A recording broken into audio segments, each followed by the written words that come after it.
This channel is part of the History Hit network.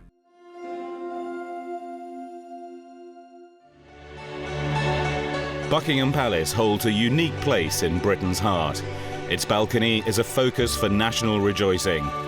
The Queen's grandparents appeared there, so did her parents. At the end of the war, Churchill was there. On the Queen's wedding day and after her coronation, all the royal family were there. When Prince Charles married Lady Diana Spencer, they took their place on the palace balcony. Now, a more controversial couple are set for balcony parades.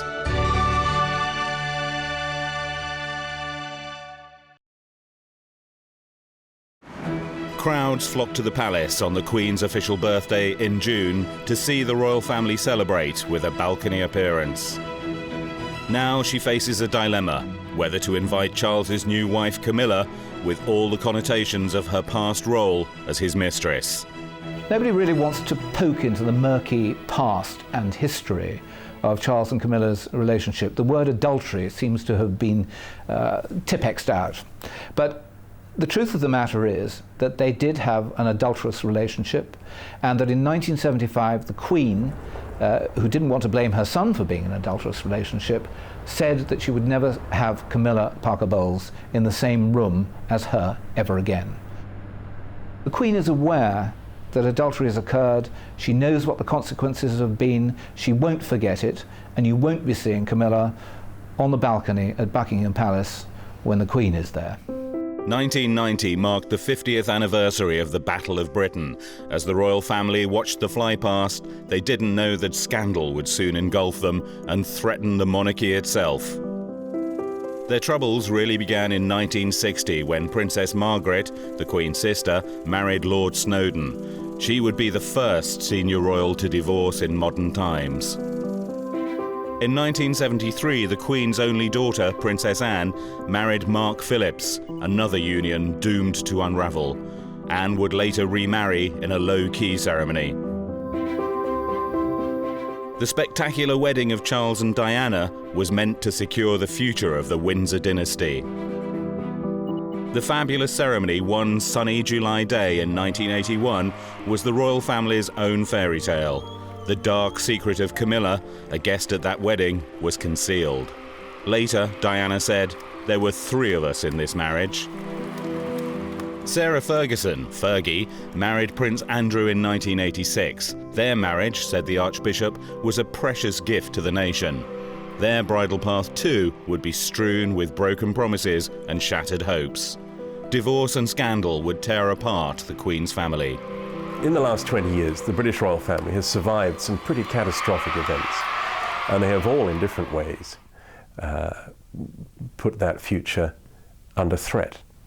I think by marrying Camilla, Charles hopes that he is going to secure the future of the royal family. I'm afraid I can't agree with him. I think that by marrying Camilla, Charles is taking the royal family into dangerous new territory. History Hit is a streaming platform that is just for history fans, with fantastic documentaries covering fascinating figures and moments in history from all over the world. We've got unrivaled access to the world's leading historians, with hundreds of documentaries featuring everything from Boudica to the British royal family. We're committed to bringing history fans award-winning documentaries and podcasts that you cannot find anywhere else. Sign up now for a free trial, and Real Royalty fans get 50% off their first 3 months. Just be sure to use code REALROYALTY at checkout. Camilla is going to become the most senior woman in the country after the Queen. That's a heck of a jump for a mistress, for somebody who only within very recent memory was an extremely unpopular figure, given her role, her central role in breaking up Charles and Diana's marriage, which was, after all, the cornerstone of the Windsor's future. Summer 2004, Balmoral Castle in Scotland. The Queen reluctantly began the process of change. After a series of joint appearances by Charles and Camilla, the Queen became convinced that the issue needed resolution in her own lifetime. There were meetings at Balmoral, I think they started on June the 4th, where the Queen was up there for a few days, staying in a lodge away from the main house, and a series of advisors came up from London, and they started talking about the constitutional implications of the marriage. But at Christmas time, Charles decided, we really do want to get married, and talked with the Queen about it while she was at Sandringham, and that set things in motion for an announcement in February. I definitely feel the Queen's hand was forced. I think we can see over the period of the last 3 or 4 years that she's been snookered more than once. She has been pushed by Prince Charles and his courtiers into doing things that she would prefer not to do. She was forced to meet Camilla Parker Bowles at a party at Highgrove, which Charles gave. She didn't want to do it, but Prince Charles said, you don't do that, and I don't come to the Queen Mother's 100th birthday. The Queen does not accept Camilla Parker Bowles, and that is a problem for the future. Ludlow, 2003. For many years now, Ludlow Racecourse has needed a new stand in the Tattersalls enclosure. An enormous trouble has been taken to try and build a stand that incorporates... This was a nostalgic visit for Charles. In opening the new Jubilee stand, Charles recalled an earlier day when he had raced at Ludlow as an amateur jockey. He stayed to see the Prince of Wales Challenge Trophy race, named after his earlier chase in October 1980, when Lady Diana Spencer, his teenage girlfriend, watched with Camilla Parker Bowles. They saw him race into second place on his horse, Alibar. Diana didn't know then that Camilla was really his mistress. Charles admitted his long liaison with Camilla in a television interview in 1994. Their affair mirrored an historic romance. Charles's great-great-grandfather, Edward VII, and Alice Keppel, Camilla's great-grandmother, were lovers. Alice was beautiful, elegant, and discreet. The more adventurous Camilla emulated her role model, but came out of the shadows with minor charity roles. However, it seemed that she too was content to remain a mistress. I think Camilla can never have imagined ever that she would become a duchess, a princess, maybe even a queen in time. She had a teenage ambition to emulate her great-grandmother, Alice Keppel, who had an affair with King Edward VII. She thought that she too could perhaps be a royal mistress, but she never thought that it would be anything more than that. Now we look at it and we see that Alice Keppel is a mere footnote in history. Camilla is going to make a whole chapter. Charles had met Camilla in 1972. They had a brief affair until he began his naval duties in early 1973. He was away until September. In July, Camilla married his friend, handsome Guards officer Andrew Parker Bowles, a favourite at the royal court. Camilla was 6 years into a 7-year campaign to marry Andrew Parker Bowles. She knew that she was disqualified from becoming Princess of Wales on 3 counts. One, that her looks weren't up to it. Secondly, that her aristocratic lineage wasn't up to it. And thirdly, she was no virgin. And so there was never a chance that she was ever going to be Princess of Wales, and she knew it. She has been in the background for the better part of his life as a constant supporter and friend in good times and bad. The promotion from mistress to wife is notoriously tricky in royal history. There is a convention that a mistress may not look beyond her post. Well, it looks as if this one is looking beyond her current position. If she came into this room now, we would be required, expected, to stand up and bow to her. Protocol prevented Camilla from joining Charles at many family or official events. If the Queen was present, Camilla was segregated. Charles was faced with a choice: leave the situation as it was, or try to resolve it by marriage. He was damned if he did, and he was damned if he didn't, really. He's had a lot of embarrassment to put up with because Camilla has been prevented from going to spend Christmas with the royal family, Easter with the royal family. And then in November last year, Charles and Camilla were due to go to a wedding at Chester Cathedral. The Prince's godson was getting married. And Camilla was told that she wouldn't be able to sit with him because of royal protocol. She was going to have to sit behind him or possibly on the other side of the church from him. And it was just an embarrassment too far, a humiliation too far. The thing about all of this, we talk about royal protocol as if it's set in stone, but really royal protocol is what the monarch of the day decides. And so essentially that's just the Queen showing her distrust and disapproval of the relationship. Queen Rania of Jordan's backing gave the couple the encouragement they needed for their first public kiss. Charles has tried for a long time to persuade the public, the church, and his own parents that he should make Camilla his wife. I don't think that Charles is impelled by a sense of duty to marry Camilla. I think this is something that he has devoutly wished for many, many years. It's he alone, and against a great deal of opposition from courtiers, from the Queen, from Prince Philip, who's been steamrolling through this idea that he could actually marry Camilla and get away with it. Now, we still have to see whether this gamble is going to come off, because a great proportion of the British public are really undecided as to whether this is going to be a good move or not. Just a year after Diana's tragic death, Charles claimed he has been tortured over Camilla. "I thought the British people were compassionate, but I don't see much of it," he complained to an author. I think this is where Prince Charles often goes wrong, when he complains about the people not showing him compassion. He often comes over as being a bit too sorry for himself, a bit unsure of himself, somebody who flounders, somebody who can't make a decision.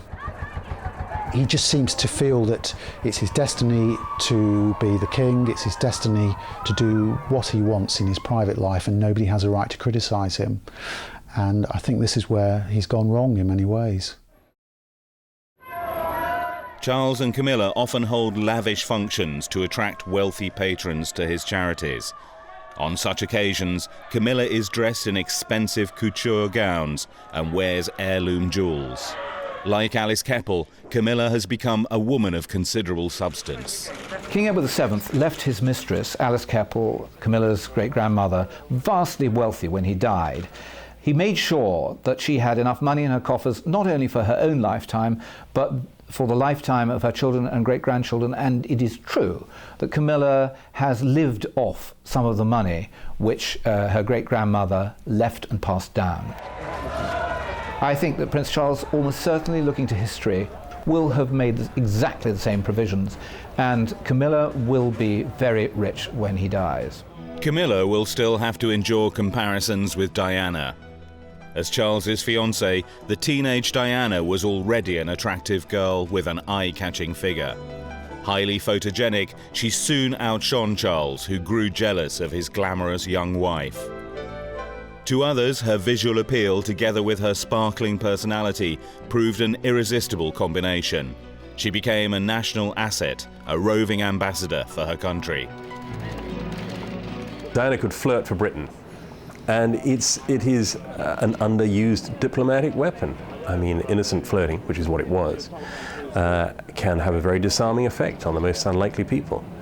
And it was one of Diana's great talents, I think, that while she was very, very conscious of the need to carry out this sort of high-level diplomatic activity to the letter, and she was extremely conscientious about it, nevertheless, she could add her own bit of sparkle.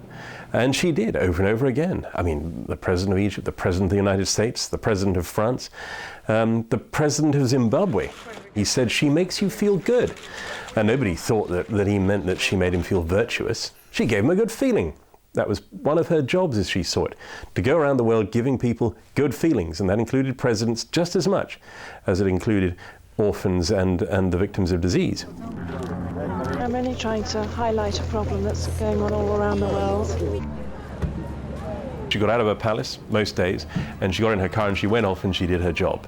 And it was a very unusual job, and it was a very stressful one, but it could also be very rewarding. And the most rewarding part of it was usually the people that she met. And whether it was the East End of London or the East End of Lahore, if she met people with whom she could communicate, who needed her, who lightened her day, because the rest of her life was pretty gloomy, then that was a successful day. And she responded to that. That's what made her such a good princess. She was great at her job because she committed herself to it emotionally and mentally. Camilla Parker Bowles is in a very different situation. I think probably she must aim to attract acceptance, and maybe in the far distant future, affection too. But right now, even attracting acceptance is going to be a tough call. It's going to require a lot of things to go right, and it's going to require her to come across to the British people and to the wider world as a worthy successor to Diana. Camilla is a woman known for hunting rather than caring. Charles has presented her through a choreographed public relations campaign with little thought about her image. In my view, this is putting the cart before the horse. I think that what should have happened is that Camilla should have been introduced to the British nation. We know nothing about her. She's an enigma. She's hidden behind palace walls for longer than I care to remember. And she has never been out, pressed the flesh, talked to the British public, and allowed herself to be measured by their standards. The whole thing about having a royal family is that they pay their dues, they work for their living, they earn their living by doing good deeds, by helping charitable organisations.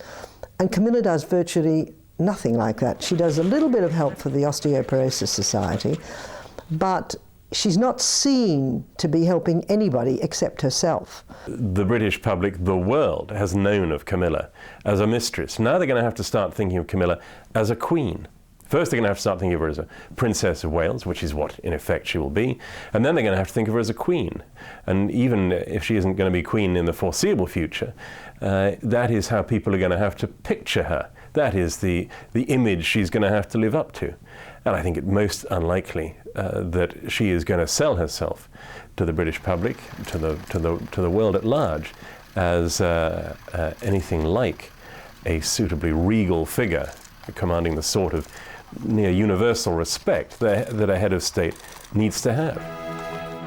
Approaching 80, the Queen is admired throughout the world for her lifelong dedication to duty.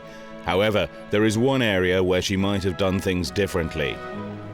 We now know, through videotapes made in Diana's lifetime, that she went to the Queen to seek help over Charles and Camilla, but the Queen refused to interfere. Diana decided to betray Charles and expose his affair. It's a real pity that so many chances to produce a happier outcome went begging. I was aware that there were opportunities for other members of the royal family to help Charles and Diana through the crisis that they faced, and in particular, help Diana. She was not a natural rebel. In fact, more often she yearned for reassurance and encouragement and guidance. Whether the words couldn't be found or whether Diana didn't hear them, she felt herself excluded from the royal organisation. And while she wasn't a rebel, she wasn't a wimp either. And when, as she saw it, she felt outnumbered and conspired against, she was defiant. The Queen did not condone Camilla's conduct. The couple adopted a strategy of appearing together at events for his own charities, such as the Prince's Trust, but the Queen refused to allow Camilla to join Charles on official royal duties. The Queen was worried about upsetting more traditional supporters of the monarchy. She didn't want Camilla to be seen to be part of the family. But of course the wedding announcement has just exacerbated the problems really, and it's proved very, very divisive. Camilla retained a group of female friends who were almost ladies-in-waiting. Some, like Emily Van Cutsem, joined her on exotic holidays. Emily has now fallen out of favour after a feud with Camilla. At the new royal court of Charles and Camilla, friends from skiing, hunting and polo want to hold sway. Among them is Charles's skiing friend and Camilla's staunchest supporter, Patty Palmer Tompkinson. She reunited them 4 years after Charles's marriage. She might be considered a queen-maker. Patty and her husband Charlie's daughters, Santa, a romantic novelist, and Tara, a dedicated partygoer and reformed drug addict, are among the prince's social set. The Queen chooses less exuberant friends. For Charles, such public frivolity will have to end when he eventually succeeds his mother. For Camilla, adulation from her supporters needs to be tempered with constraint. It's said that Camilla is from good, middle-of-the-road English county stock. And it may well be that that transforms very happily into good royal stock as well.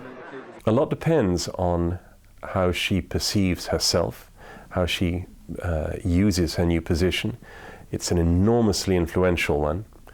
It rather depends, to be brief, on whether she takes herself rather grandly or whether she keeps a sense of proportion. Camilla will not use the title Princess of Wales. She will be Her Royal Highness the Duchess of Cornwall. As Duke of Cornwall, Charles benefits from the vast revenues of the duchy. He has an income of around £12 million a year, on which he pays only voluntary tax. Recently, a parliamentary committee started investigating his finances. One of the most embarrassing moments in Charles's recent past is the investigation by the House of Commons Public Accounts Committee, where they showed that he was getting away with blue murder. This is a man, Prince Charles, who has about 100 personal staff to look after just him. I mean, the Queen doesn't get close to having that many. At the Queen's discretion, Camilla will now be able to use the helicopter and 2 aircraft of the Royal Air Squadron for engagements. The royal train will now be officially available. A fleet of 8 chauffeur-driven, gleaming limousines, 2 Bentleys, 3 Rolls and 3 Daimlers will be at Camilla's disposal with the Queen's permission. Carriages with footmen in livery may drive the new Duchess of Cornwall. Camilla has already entertained guests at Buckingham Palace with Charles on behalf of his charities. As his wife, she will have more frequent use of those miles of red carpet and the impressive staterooms that tourists admire each summer when the palace is open to the public. She might discover that the palace has many secrets. Some staff have run a brisk trade in unwanted gifts passed on by their royal bosses. The royals themselves have been satirized by the British press with comparisons to comic television characters. Then, an undercover reporter gained a footman's post. His detailed account of life behind palace walls contained pictures of the Queen's breakfast table, complete with Tupperware boxes. The public had only seen the state apartments. Now they found out how the Queen lived. Clearly there was a degree of intrusion by a reporter impersonating a member of the Queen's household. Nevertheless, the revelations that he produced, such as the fact that the Queen liked her breakfast cereals served out of Tupperware boxes, was endearing and kind of warm. And I think the public were astonished by it, and I think they felt that much more about the Queen. It made her look much more like one of them, one of us. The Queen and her family are extremely middle class, and a lot of European aristocrats look down their noses at the Windsors because their favourite preoccupations are gin and GGs and, horse racing, and they're not elegant, they don't dress well, they're dumpy, frumpy sorts of people. And they seem to think that Tupperware boxes on the breakfast table, well, that would be the sort of thing you'd expect from middle-class people like the Windsors. As heir to the throne, Charles is used to deference when he meets the public. Camilla will expect curtsies as Her Royal Highness the Duchess of Cornwall. There was no protocol when she visited Chile alone to visit Lucia Santa Cruz, an old friend who introduced her to Charles in 1972. Camilla was besieged by paparazzi and chased by interviewers. From now on, the royal machinery will protect her from nuisance as well as danger. She will have bodyguards for private holidays. The Duchess of Cornwall will enjoy official tours, courtesy of the British taxpayer. She will effectively be on the public payroll. Reconnaissance visits by Charles's staff will ensure that every aspect of foreign tours run smoothly.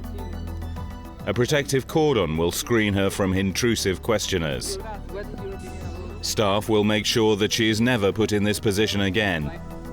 Her cars will be checked and kept under surveillance for potential kidnap or assassination attempts. Paparazzi will be kept at a distance, and backup vehicles will prevent them from following too closely. On this visit to Chile, there was an eerie reminder of Diana's fatal crash in Paris. Camilla too was chased into a tunnel by paparazzi. Diana gave up her bodyguard in 1993 after her separation from Charles. She had to face rough treatment when she holidayed with just friends. Her former bodyguard believes that dispensing with her police protection led directly to her death in Paris after a car crash.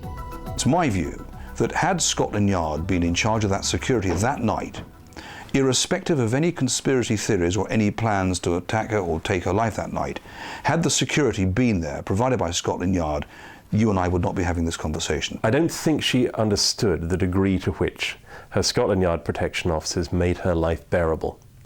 And I think her decision to dispense with them was rather petulant and was intended to prompt sympathy from people who pretty soon were able to see the consequences of her being unguarded.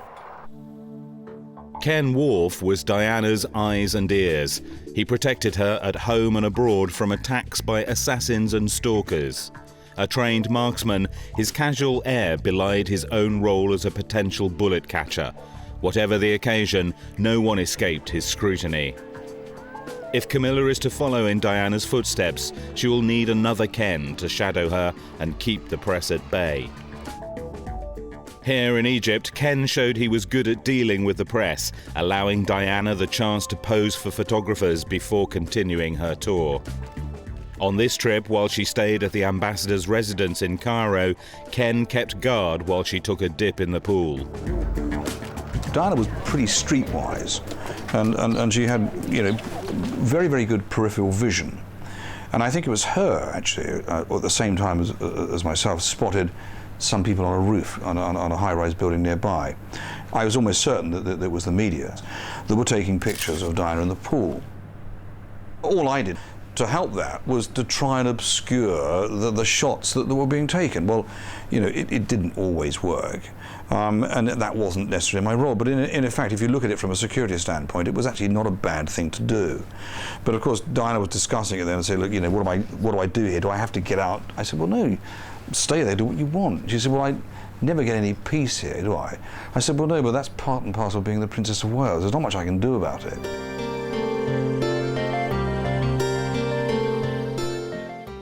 Ken was a reliable companion too, especially every August when the royal family returned to their Highland retreat, Balmoral. There are aspects of Balmoral life she didn't like, but very often she would ring me up and say, look, I need to go for a walk. And I would go and we'd walk for miles along the River Dee, and that was her freedom. But I think there were many aspects of Balmoral that she actually rather enjoyed. Towards the end, of course, the relationship, it was just too close for home. You've got the mother-in-law and your father-in-law, and you're a bit on a limb there, and so she's rather dependent on speaking to members of her staff. Staff saw Charles and Diana in less formal surroundings of Highgrove, the couple's country home in Gloucestershire. This was their weekend retreat. Charles and his sons kept their pets there. Charles's dog Tigger was unpopular with some of the staff. Tigger and Mervyn, the chef, didn't have a very good relationship because Mervyn didn't want dogs in the kitchen, but one morning Tigger made a run for something that fell out of the pan, at which point Mervyn grabbed the dog by the back of the neck and then opened up the heater tray of the oven and put the dog in the heater tray. And of course, who should come in, literally almost immediately, was the Prince of Wales, who said, has anybody seen Tigger? Well, I couldn't actually turn around and say, sorry, sir, the dog's in the oven. But he did go outside and come again. I said, "Mervyn, get the dog out," because the dog now was instead of being a sort of semi-rough-haired skinned Jack Russell, was now a smooth-skinned Russell with a sort of fairly high temperature. So we got it moving, threw it in the hallway, and the Prince came through the door and said, "Tigger, there you are." He said, "You look amazingly hot." Camilla is learning that the staff play a crucial role in any palace. They're also aware of any tensions in the relationships of their bosses. You know, palace is a pretty lonely place, and, you know, members of the royal family rely upon members of staff, you know, your valets, your butler, your maid, or whatever you want to call it. In the Prince and Princess of Wales' case, you know, it was pretty obvious that the marriage was going through a difficult period. But it was kept very much under wraps. You know, everybody knew in the circle of her friends, everybody knew that worked within the palace that there were problems with their marriage, and it wasn't too difficult to see that. I think it's a credit here to her staff that very little was said. Working in royal residences means poor pay and long hours. Some staff have found other ways of increasing their income, such as selling information and trinkets passed on to them by their bosses. Recent events have made their livelihood and security uncertain. You're always prey to the Royal Order of the Boot. You know, you can be in one day and out the next. And it's very much been tightened up because of all the leaks and because, you know, a Daily Mirror reporter got a job there and then revealed far too much for the Queen's liking. So you're hampered. You've got to sign all these secrecy acts, confidentiality agreements, and the pay's a pittance. That's why so many of them were selling off these gifts. They pick up these trinkets and things, or letters or whatever, and they sell them on eBay, or they sell them through people in America who adore the royal family, and to supplement their appalling pay. Paul Burrell, Diana's butler, worked for the Diana Memorial Fund after her death.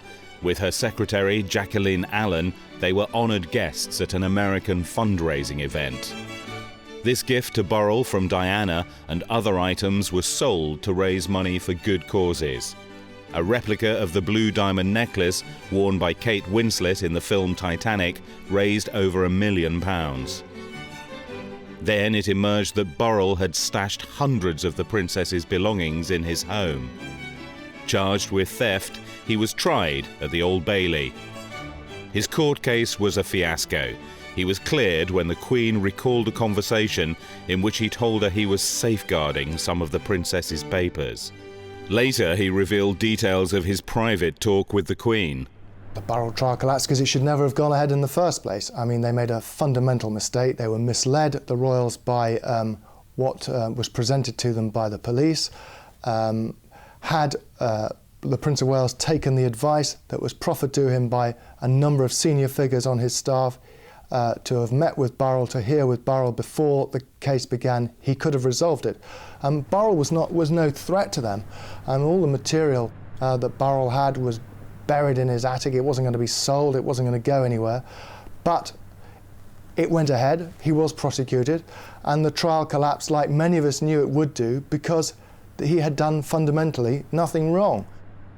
Burrell then betrayed secrets about Diana, Charles and Camilla in a book. It was serialised with explosive headlines in a tabloid paper. He betrayed Diana, there's no two ways about it. The man who said for years he would never leak anything did it just to make money, because he was so upset when he lost his job and his home when Diana died. And he couldn't forgive the royal family. He went to see the Queen, begged her to let him stay on in Kensington Palace, and she said no. After Diana's death, her royal jewellery was returned to the palace. The princess had many heritage items, some, like this necklace, dating to the Queen's grandmother. The boys inherited most of Diana's jewellery that wasn't part of the royal collection, and they went and chose certain pieces that they wanted. I believe that Harry took her Cartier watch and William took her engagement ring. But obviously, her personal jewellery is being kept for them and their future wives. The tiaras that belonged to the Queen that she'd borrowed, which get handed down from generation to generation, would have gone back into the royal jewellery pool. The Duchess of Cornwall might well be seen wearing some of the royal gems. even some of the Queen's personal collection. Perhaps not the state diadem, a crown jewel, but there are 7 other sumptuous tiaras, including the Queen's favourite, the pearl and diamond tiara and the Russian fringe tiara. There are 15 important necklaces, scores of earrings, bracelets and rings in the collection, plus many other pieces from earlier queens. On their engagement, Charles gave Camilla a diamond ring which belonged to the late Queen Mother. It's worth £500,000. In 1901, after the death of Queen Victoria, Edward VII, Alice Keppel's lover, and his queen, Alexandra, were crowned. Alexandra wore a crown containing the fabulous Koh-i-Noor diamond, said to bring bad luck to a male owner. The Queen Mother wore it in her own consort's crown on her coronation day in 1937. It was placed on her coffin at her funeral in 2002. Now in the Tower of London with the crown jewels, could it be worn next by Camilla at Charles's coronation? Alice Keppel knew that her part in Edward VII's life was strictly private. A softening up the public campaign, waged for several years, has driven the course of events leading to Charles's second marriage. Although divorced in 1996, in the eyes of some people, Diana's death made him a widower. Camilla had divorced in 1995. She was a guest at Charles's first wedding. Press began to speculate on her possible marriage to Charles. First, there were religious and constitutional obstacles to be overcome. Similar difficulties faced Edward VIII in 1936. His Prime Minister, Stanley Baldwin, forced him to choose between the throne and divorcee Wallis Simpson. For her, he abdicated. They married in France and lived in exile. Their memory still haunts the royal family. Princess Margaret also faced a stark choice between keeping her royal position and marrying Group Captain Peter Townsend, a divorced man. Margaret owed her loyalty to her sister, the newly crowned Queen, and had to abide by the prevailing standards of the 1950s. Princess Margaret didn't get married in 1953 because the government of the day advised the Queen that it would not be acceptable to the British public, largely because of the Church of England's reservations. In 1992, the divorced Princess Anne sidestepped the Church of England. She married Tim Lawrence at Balmoral's Crathy Church under the easier rules of the Church of Scotland. George Carey, then the Archbishop of Canterbury, explored ways to allow Charles and Camilla to marry. The compromise of a civil wedding and a church blessing was made by his successor, Rowan Williams. The Church has had a very significant role in forcing Charles's hand in marriage. They have been very uncomfortable for a long time to see Charles and Camilla living, as they see it, in sin. They seem to be divided about it.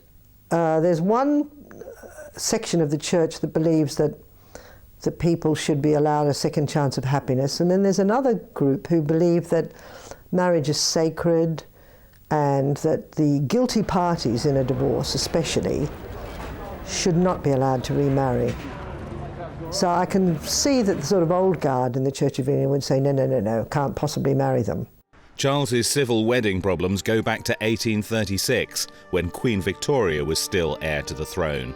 In 1840, the young Queen married her German cousin, Prince Albert, in a religious service at the Chapel Royal at St James's Palace.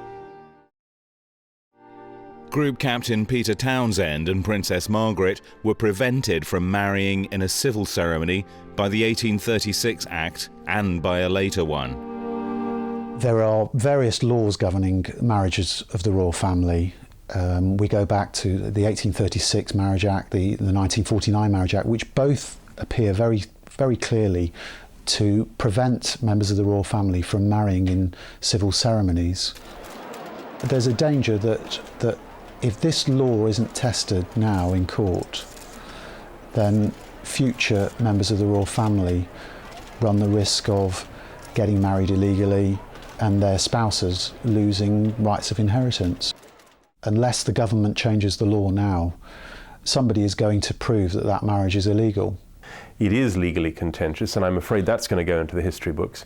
And for better or worse, and I fear it may be for worse, when people look back on this whole episode, the fact that it was legally dubious is going to be one of the things that they notice and don't like. Charles took advice from Britain's Lord Chancellor over the legality of a civil wedding. He was told that human rights legislation overturned previous laws banning the royal family from having civil weddings.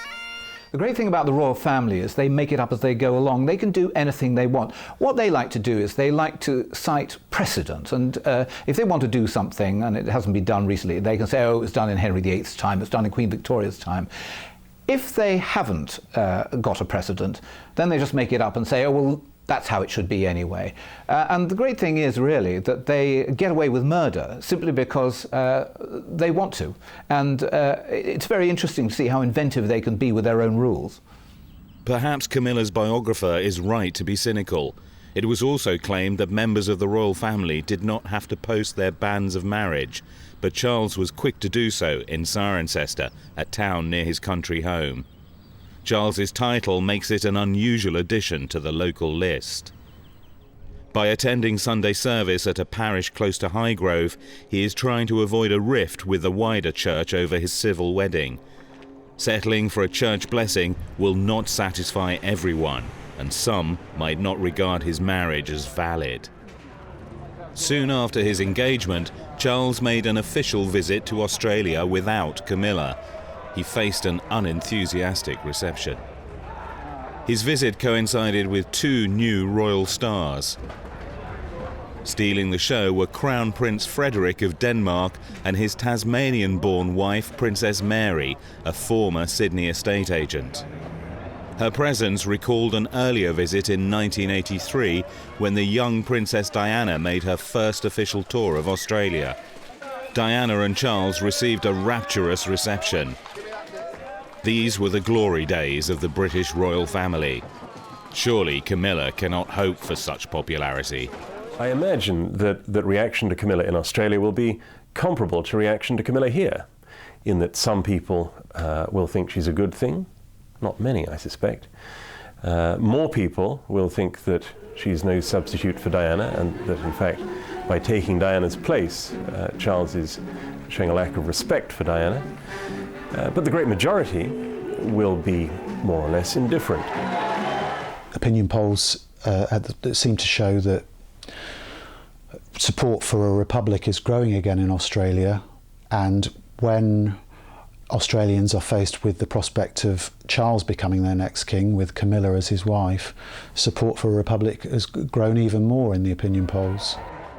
Charles should also consider the reactions of all the 15 nations of the Commonwealth, where the Queen is head of state.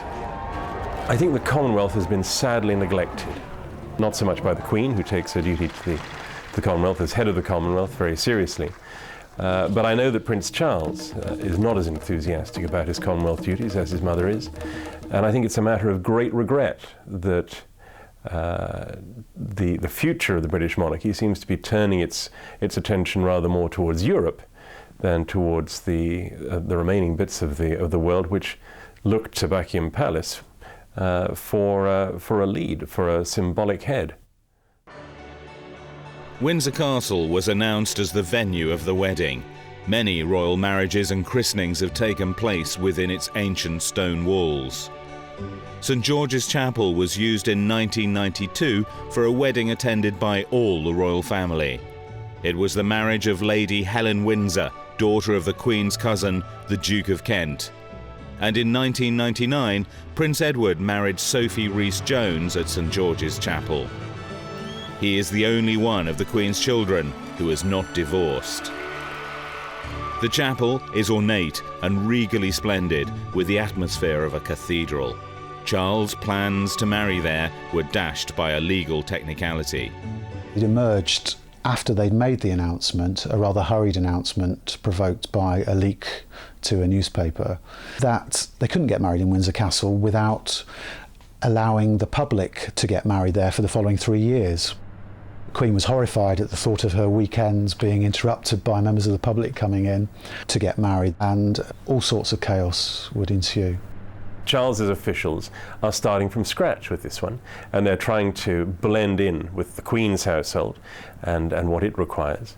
And I think that it's hardly surprising that here and there things have come unstuck. The couple will now make the short journey from the castle through the town of Windsor to the Register Office in the Guildhall. The low-key ceremony will be held in the Ascot Room. There will be no television cameras, and only Camilla's family and Charles's sons will attend. Notably, the Queen will be absent. It does go against the grain for the Queen not to go to the wedding. Monarchy is all about theatre, really, and I think part of the problem is the Queen was worried that this was turning into a farce, and she didn't want to be associated with something that is making the monarchy the object of ridicule all around the world at the moment. How different it all was the last time Charles married. Around the world, 750 million watched the event. Many of those who believed the fairy tale are still angered by Charles's deception and the tragic loss of Diana. I think the public are very cynical about the royal family. I think the image of them has deteriorated year by year for the last 15 or 20 years. There are too many people who really don't trust Prince Charles at all, and I don't think they want him as the king. People under 40 think the Queen and other members of the royal family, they're just celebrities like Michael Jackson or Robbie Williams, and there's a soap opera going on, and they quite interested every now and then to see what the latest instalment of the soap opera is. For people over 40, they still generally take the monarchy quite seriously, and it's those people in particular, I think, who've been upset by the prospect of a future king getting married to a woman whose adultery with Charles helped cause the breakdown of the marriage to Diana. February 1981, Charles and Diana faced the cameras for their engagement. Notice Diana's reply to the interviewer. And I'm amazed that she's been brave enough to take me on. And I suppose in love. Of course. Whatever in love means. February 2005, another engagement to another English blonde. Uncannily, her words echo Diana's, of course. Did you get down on one knee to propose?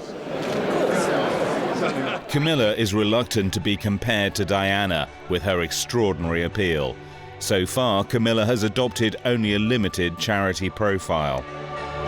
She will never be someone who undertakes an awful lot of royal duties, someone who is constantly in the newspapers. She will try anyway to be somebody who is in the background, just supporting her husband and getting along very quietly with being a member of the royal family. She clearly is somebody who is very well suited for Charles. People who meet her say that she is very good at putting them at their ease. She's a very strong, steady person, and I think Charles is somebody who needs constant reassurance. His personal life is a bit of a disaster, and that's what's threatening the monarchy. Camilla will be in the royal carriage parade at Ascot races each summer. She has to be seen as part of the family so that she is accepted as princess consort when Charles is king.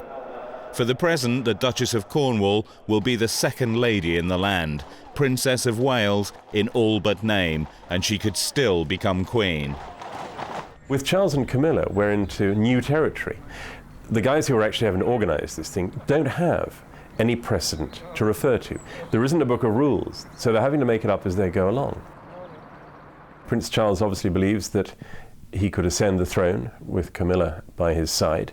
Whether she's called a princess consort or a queen is pretty irrelevant. I think the rule is that the wife of the king is automatically the queen. So in his eyes, this is quite doable. We will wait and see whether the jury of public opinion will actually come out in his favour. It's a very tricky road ahead for the Prince of Wales. He's put his reputation on the line with this marriage. We're going to have to see whether he can get away with it. The same prince, another wife, a second fairy tale. Based on scandal and tragedy, this one cannot be sold as a storybook romance. The question now is, can the monarchy survive a King Charles and a Queen Camilla? Charles and William, father and son, heirs to a kingdom like characters in a Shakespeare play, they have lived through more tragedy and change than most families could ever contemplate. The scandal of a royal divorce and the untimely death of a mother. Charles's controversial second marriage to Camilla, the woman Diana blamed for her unhappiness. These events could have broken the love of these two men, yet they have remained visibly fond of each other. It seems that adversity has only strengthened their bond. A warm-hearted son to his father, William has been no less generous to his sometimes troubled younger brother, Harry. Harry has completed his training and is now in the army, effectively. That means that he can't spend every weekend with his beloved papa as he once did down at Highgrove. But I think they get on well, the three of them. I mean, they've come together pretty much through thick and thin. You think back only 9 years to Princess Diana's death. Charles was the single parent, and he's done a pretty good job of raising them. A confidant to his mother, William, at the age of 15, had his world riven asunder by her tragic death. Unlike William, Charles is often perceived as eccentric and extravagant. His aides put toothpaste on his toothbrush for him, and he has an old-fashioned image. Prince Charles is actually an old fogey 57-year-old. Prince Charles is old for his age, and I think William's a bit young for his age. Along with Diana's charisma and film star looks, William has inherited her strong will.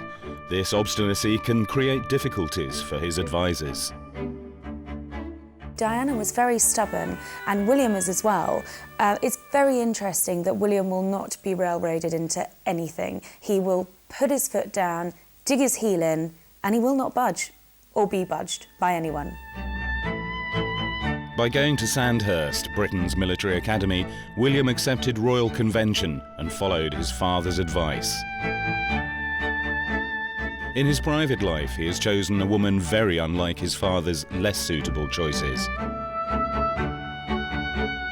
Kate Middleton is a thoroughly modern and practical young woman who could one day be queen. Probably 99.9% certain that Kate and William will marry. Kate brings many things to William that make his life meaningful and special. William, being the very stubborn man that he is, will not be hurried into any decision until he is full and ready for it. Unlike Charles, William is a man of his time. He's in touch. Perhaps it's here that the real possibility of rivalry could emerge. William is already gaining an image better suited to a future king of the modern nation Britain is fast becoming. Charles has worked hard to overcome the public hostility he faced at the time of his divorce and in the aftermath of Diana's death. He and his sons present a united front. However, opinion polls are often against Charles's accession to the throne in favour of William's. If anyone is unhappy with the dynamic, it will be Charles. But having said that, he's very generous. He likes to share the limelight with the boys. He wants them to be popular. He feels it's important that they learn about the kind of life they've got in the future.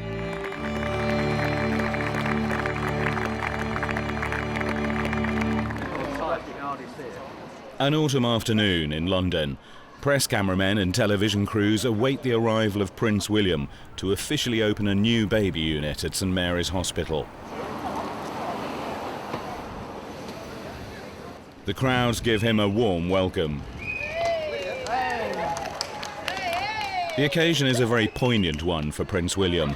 It was here that he was born 24 years ago. On these steps, he was presented to the world by his proud parents. Harry was born at St Mary's 2 years later. William has returned to open the neonatal unit, which cares for premature babies. Pushing the crib with your arm.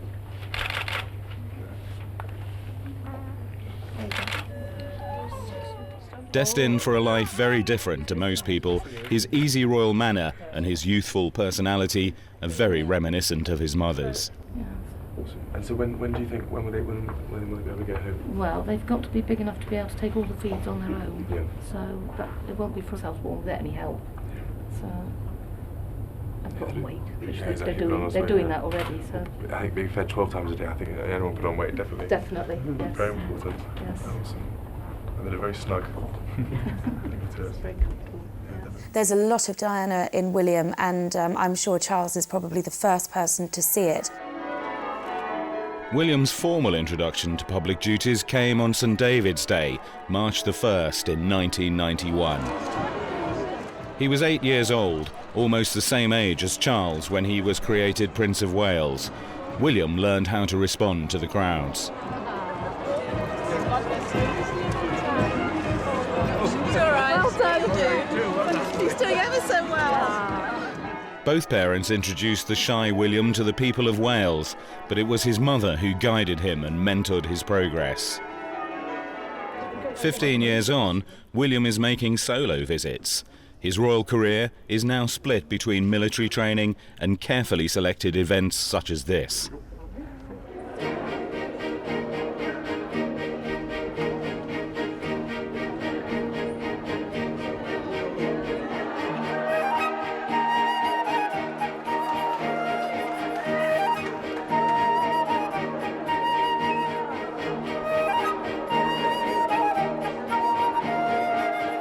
Until he is king, his role is to see and be seen by the people of Britain and the far-flung Commonwealth.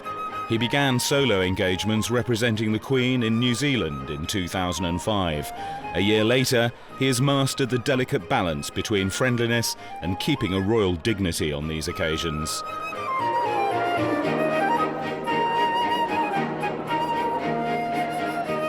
For the rest of his life, the press will be nearby, watching and recording his every public moment.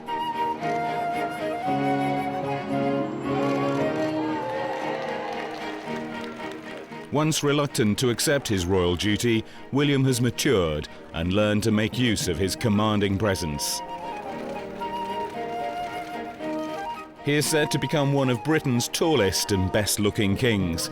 His mother was once called the jewel in the crown. Her role has been inherited by her elder son. He is considered the great hope of the monarchy. William's natural magnetism is something most politicians can only envy. How you doing? Hello. Sorry to keep you all waiting. Oh. I'll try and keep on time next time, it'll be better.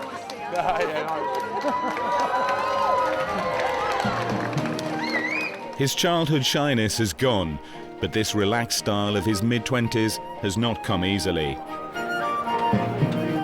I think he's practiced to feel at ease. I don't think he always does. I think if you can just look at his cheeks, they flush up a little bit every time he goes on a public job. I think he is still slightly nervous at the enormity of the task. I was there years ago when he did his first major public outing in Canada, when he saw all these girls saying, "We love you, William." He doesn't like it, but at the same time, William loves the job that he's got to face in the future. He knows he's got a lot of responsibility, and I think he does a good job when he goes out and does public duties. In 2006, Charles and Camilla made an official visit to Pakistan, an ally in the battle against terrorism. This was a serious mission to defuse international tensions. But the media revived memories of Diana's solo tour 15 years ago. Charles's peace initiative was undermined by comparisons between Camilla's and Diana's clothes. Long after her death, Diana can still overshadow Charles. William cuts a more striking and impressive figure than his father. I do think that Diana, if she could see William today, would think that he's got a lot of Spencer in him. First of all, he's got her steely determination. He wants what he wants when he wants it, and he gets what he wants normally. William and Harry's relationship with Diana didn't evolve beyond that of child and parent. Her untimely death meant that they never had the chance to form an adult relationship with her. In their memories, she is still the vibrant and attentive mother who found time to share their youthful adventures and activities. Trying to compensate for a broken home, she often accompanied them on daredevil adventures like this whitewater rafting holiday.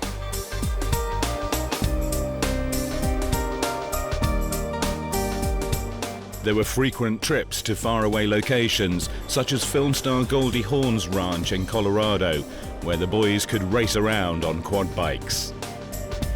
Some might think that the young princes were rather spoiled by Diana's indulgence, and that they developed a worrying taste for speed and thrills. As well as driving cars, William is fond of motorbikes. Prince Charles is unhappy about the risks involved. William likes to ride his motorbike because when he's got his helmet on, he's totally anonymous and people, don't notice him on the road. But naturally, like any parent, his father doesn't approve of the motorbike. He's been very reluctantly allowing him to have one. But, William's old enough and sensible enough to take care of himself on the road, and he doesn't take unnecessary risks. William went to St Andrews University in Scotland after his gap year. His father had gone to Cambridge on inferior grades, but William won his university place fairly. The media were more focused on his romantic than his academic life. Some helpfully paraded society beauties whom he might like to date.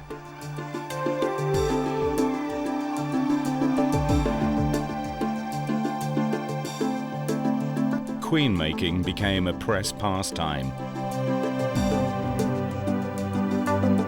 But William made his own friends. He took a group of them on a luxurious cruise. This glossy posse of young people from well-connected backgrounds were all delighted to be part of William's elite circle. Being close to or a member of the royal family is almost like having some kind of magic dust all over you. You can be as famous as you like, but if you have a title or in with the royals, then it's that little bit extra that really makes it special. Among that group are the Palmer Tompkinson sisters, Santa on the left and her livelier sister Tara. Their parents were old friends of Charles, and Tara liked to make the best of her royal connections. She became an A-list celebrity. Tara Palmer Tompkinson is a perfect example of somebody who's become famous just by being associated with the royal family. She comes from a wealthy family and had access to all the right places. She's good looking. A lot of men find her very attractive. A lot of women found her very interesting and wanted to know what she was up to, and all of a sudden she's everywhere. Tara gained a flirtatious image, which she did little to discourage. She also admitted drug problems, which she struggled to overcome.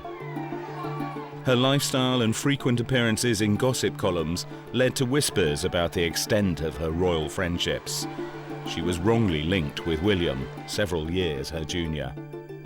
Unwisely, she drew attention to the rumours by giving an interview. I think a lot of people thought it was a way of bringing attention to herself and reminding everybody of how close she is to the royals, to say that she hadn't slept with him. Now happily married to Camilla and the drama of his life with Diana behind him, Charles must surely reflect on the past and what might have been if he had followed his heart in his youth and married Camilla when they first met. But as a young man, he led a very active bachelor life, enjoying many relationships away from public gaze. He relied on friends to provide a cover for his secret affairs. As Prince of Wales, he was a target for girls around the world. Every girl was scrutinised for her suitability. Glamorous blonde Davina Sheffield was a favourite contender until a previous lover revealed an affair. Lady Jane Wellesley didn't want to be Princess of Wales. Lady Tryon was already married. Jane Ward was divorced and out of the running. As the years slipped by and Charles's friends got married, Prince Philip wondered if Charles would ever find a bride. Well, 30-odd years ago, when Prince Charles was playing the field, he dated a lot of girls, a lot of women came and went, and Philip was getting concerned because there was a lot of comment about it in the press at the time. Charles himself had sort of indicated at what sort of age he should be married. He said 30 was a good age, 30 came, 30 went. He was 31 before he met Princess Diana, Lady Diana Spencer she then was. And there was no doubt there was some hesitation on Charles's part, principally because his friends thought she was unsuited for a life as a royal consort. And Charles picked up on all this confusion and doubt, but when he confided in his father about it, Philip felt that he'd led Diana up the garden path and had to go through with it. She had to be the one. But Charles was still close to another woman, Camilla Parker Bowles. They met in their early 20s. She married someone else, but their long-time affair dominated her marriage and Charles's. Against expectation, William and Harry have accepted Camilla. She has wisely sidestepped the role of stepmother. I think that's one role in which Camilla hasn't played a part at all. She entered the relationship and the marriage knowing full well that she could not take on the role as the stepmother to William and Harry, because she would be perceived as the wicked stepmother. There's nothing she could do to help. She'd also been raising her own children, don't forget, and she felt that Charles was best placed to continue the way he was raising the boys rather than for her to interfere, and she has stood back, she hasn't got involved. I'm sure that William does understand why his father's so happy with Camilla. She as a person is like a crutch for him, boosts his ego and, you know, tells him he's wonderful every day. That's not the sort of job that sons like to take on. And, you know, she's a sort of person that's a buffer between them and their father, especially, I think, if they've done something that the father doesn't quite approve of. Camilla's got a son herself, and she understands that boys will be awful boys sometimes. Diana and Charles broke with royal tradition by taking baby William on tour to Australia in 1983. They were both tactile parents who encouraged little William to have more freedom than royal children had in the past. Charles had a much closer bond with his children than his mother and father did with him. These now famous pictures of Charles waiting to greet the Queen after a long absence show his reactions. He seemed bemused by the formality of the occasion. At 8, Charles was sent to Cheam, a preparatory boarding school. Being educated away from the palace was considered progressive, but it meant more sad separations from his busy mother, burdened by the duties of state. The Queen's been as good a mother as she has been able to do under the circumstances. She was 26-year-old mother of 2 when she was crowned, and one minute she had a family, the next minute she had a serious, nearly 24-hour job, and she had no chance to bring up her children. It seems to have had a very lasting effect, and they seem to have missed that bonding with their mother. Gordonston, the public school on the shores of the Moray Firth in Scotland, might have seemed a good choice for Charles. It was Prince Philip's old school, and he had been happy there. With its emphasis on character building, it looked ideal. But it seemed remote and hostile to 13-year-old Charles. Set apart by royal birth, he was a target for bullies. Charles refused to send his son so far away. He and Diana chose Eton College, very near to the royal comforts of Windsor Castle. In theory, the outdoor activities and teamwork at Gordonston should have created confidence in the shy young Charles, but he was a late developer and he didn't appreciate the school's ethos until the 6th form. I didn't really ever enjoy school very much because I always preferred the things I did at home on the whole. But I still came to the conclusion towards the end of my time at Gordonston that the kind of education I'd received had been enormously valuable. it also concentrated on developing the whole person, you know, the mind and the body. Whatever Charles's views, he refused to send his boys to his old school. William went to Eton in 1995. Harry followed 3 years later. William was an Eton schoolboy when his mother died. Despite the enormity of her loss, he made a success of his years there. It was a good choice for him. First of all, William didn't have the horrendous schooling that Charles had when he was so unhappy at Gordonston. And William has been allowed to have so much more freedom than Charles did. He's queued up at Disneyland to go on the rides because his mother insisted that he be just like every other child. So William's had an enormous amount of time to enjoy himself, to lead a normal life, which his father never had. Teenage William disliked public attention and tried to blend in with his schoolmates. He hoped to be concealed in a crowd, and friends often shielded him from prying eyes.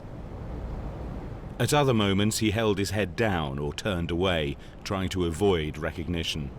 Eton's unrivaled facilities gave him the chance to shine at sports such as rowing, rugby and water sports, as well as in his academic work. He became a prefect and a house captain, and in the sixth form, captain of the school's swimming team, a sport at which his mother had also excelled in her school days. Becoming a godfather for the first time at 16 marked another step into adulthood. William carefully cradled Prince Constantine, the grandson of the deposed King of Greece, a close friend of Prince Charles. In contrast, Charles at 17 still looked boyish when he set off for Timbertop, an outpost of Geelong Grammar School in Australia, for 2 terms. This was one school he did enjoy. It was a very sad moment, of course, leaving England and seeing one's father and sister standing on the tarmac and waving one goodbye. But I found the moment I got to Australia, the people were so friendly and so welcoming. And I must admit, I'd been apprehensive about going there because I'd heard of, that the Australians were critical and were perhaps, showed their feelings. And I was worried about how I would appear to them. But I had absolutely no need to worry. It was a wonderful experience I've ever had, I think.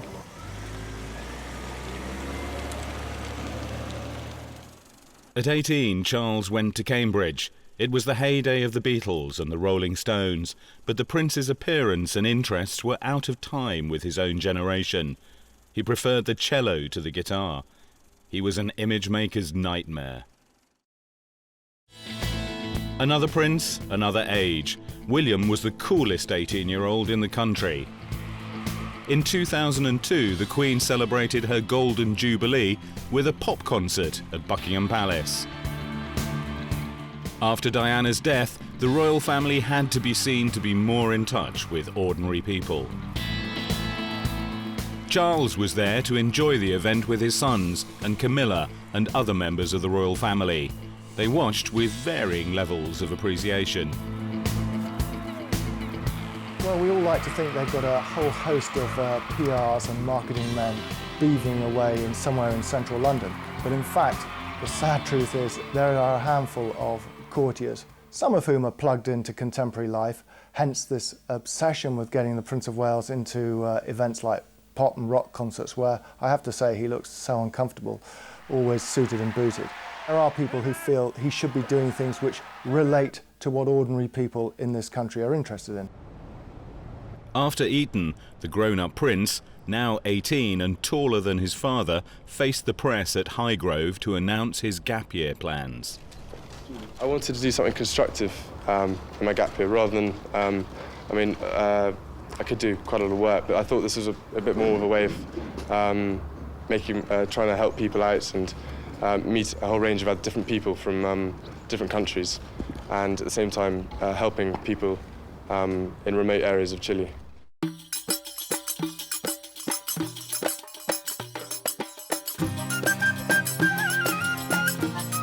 William went to Chile for 10 weeks with Raleigh International, a volunteer group ready to live and work together in primitive conditions. He took his turn with the chores.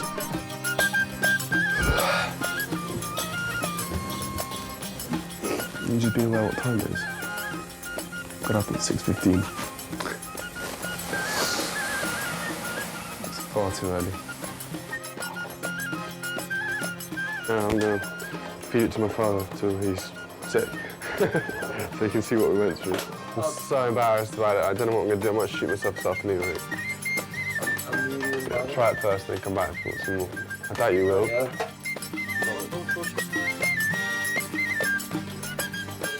No, that's the worst porridge I've ever tasted in my life. That is absolutely hideous. Oh, that is foul. Oh.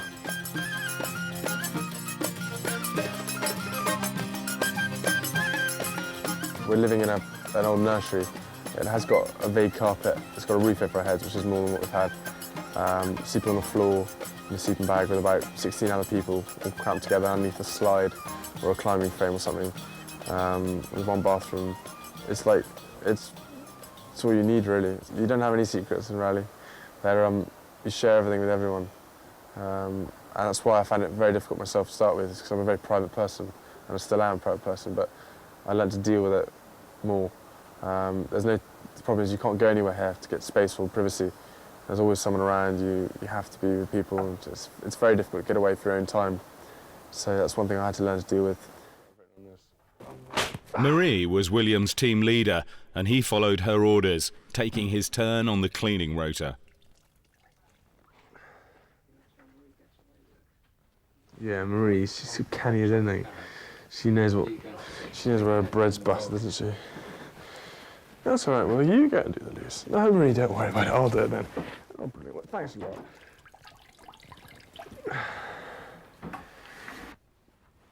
Marigolds are now officially a fashion item.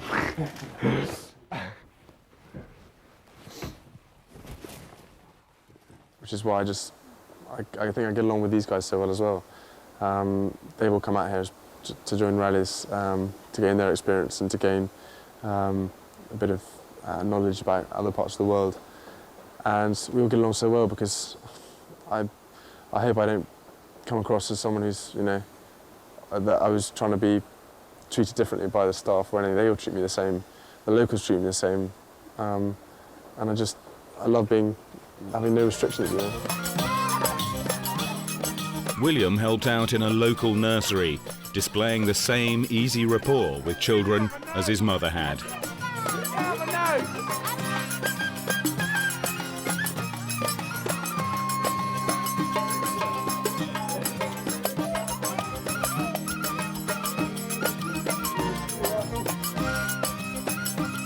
He also kept in touch with Harry by writing frequent postcards home. The Prince, known there as Will, stood in as a disc jockey at a local radio station.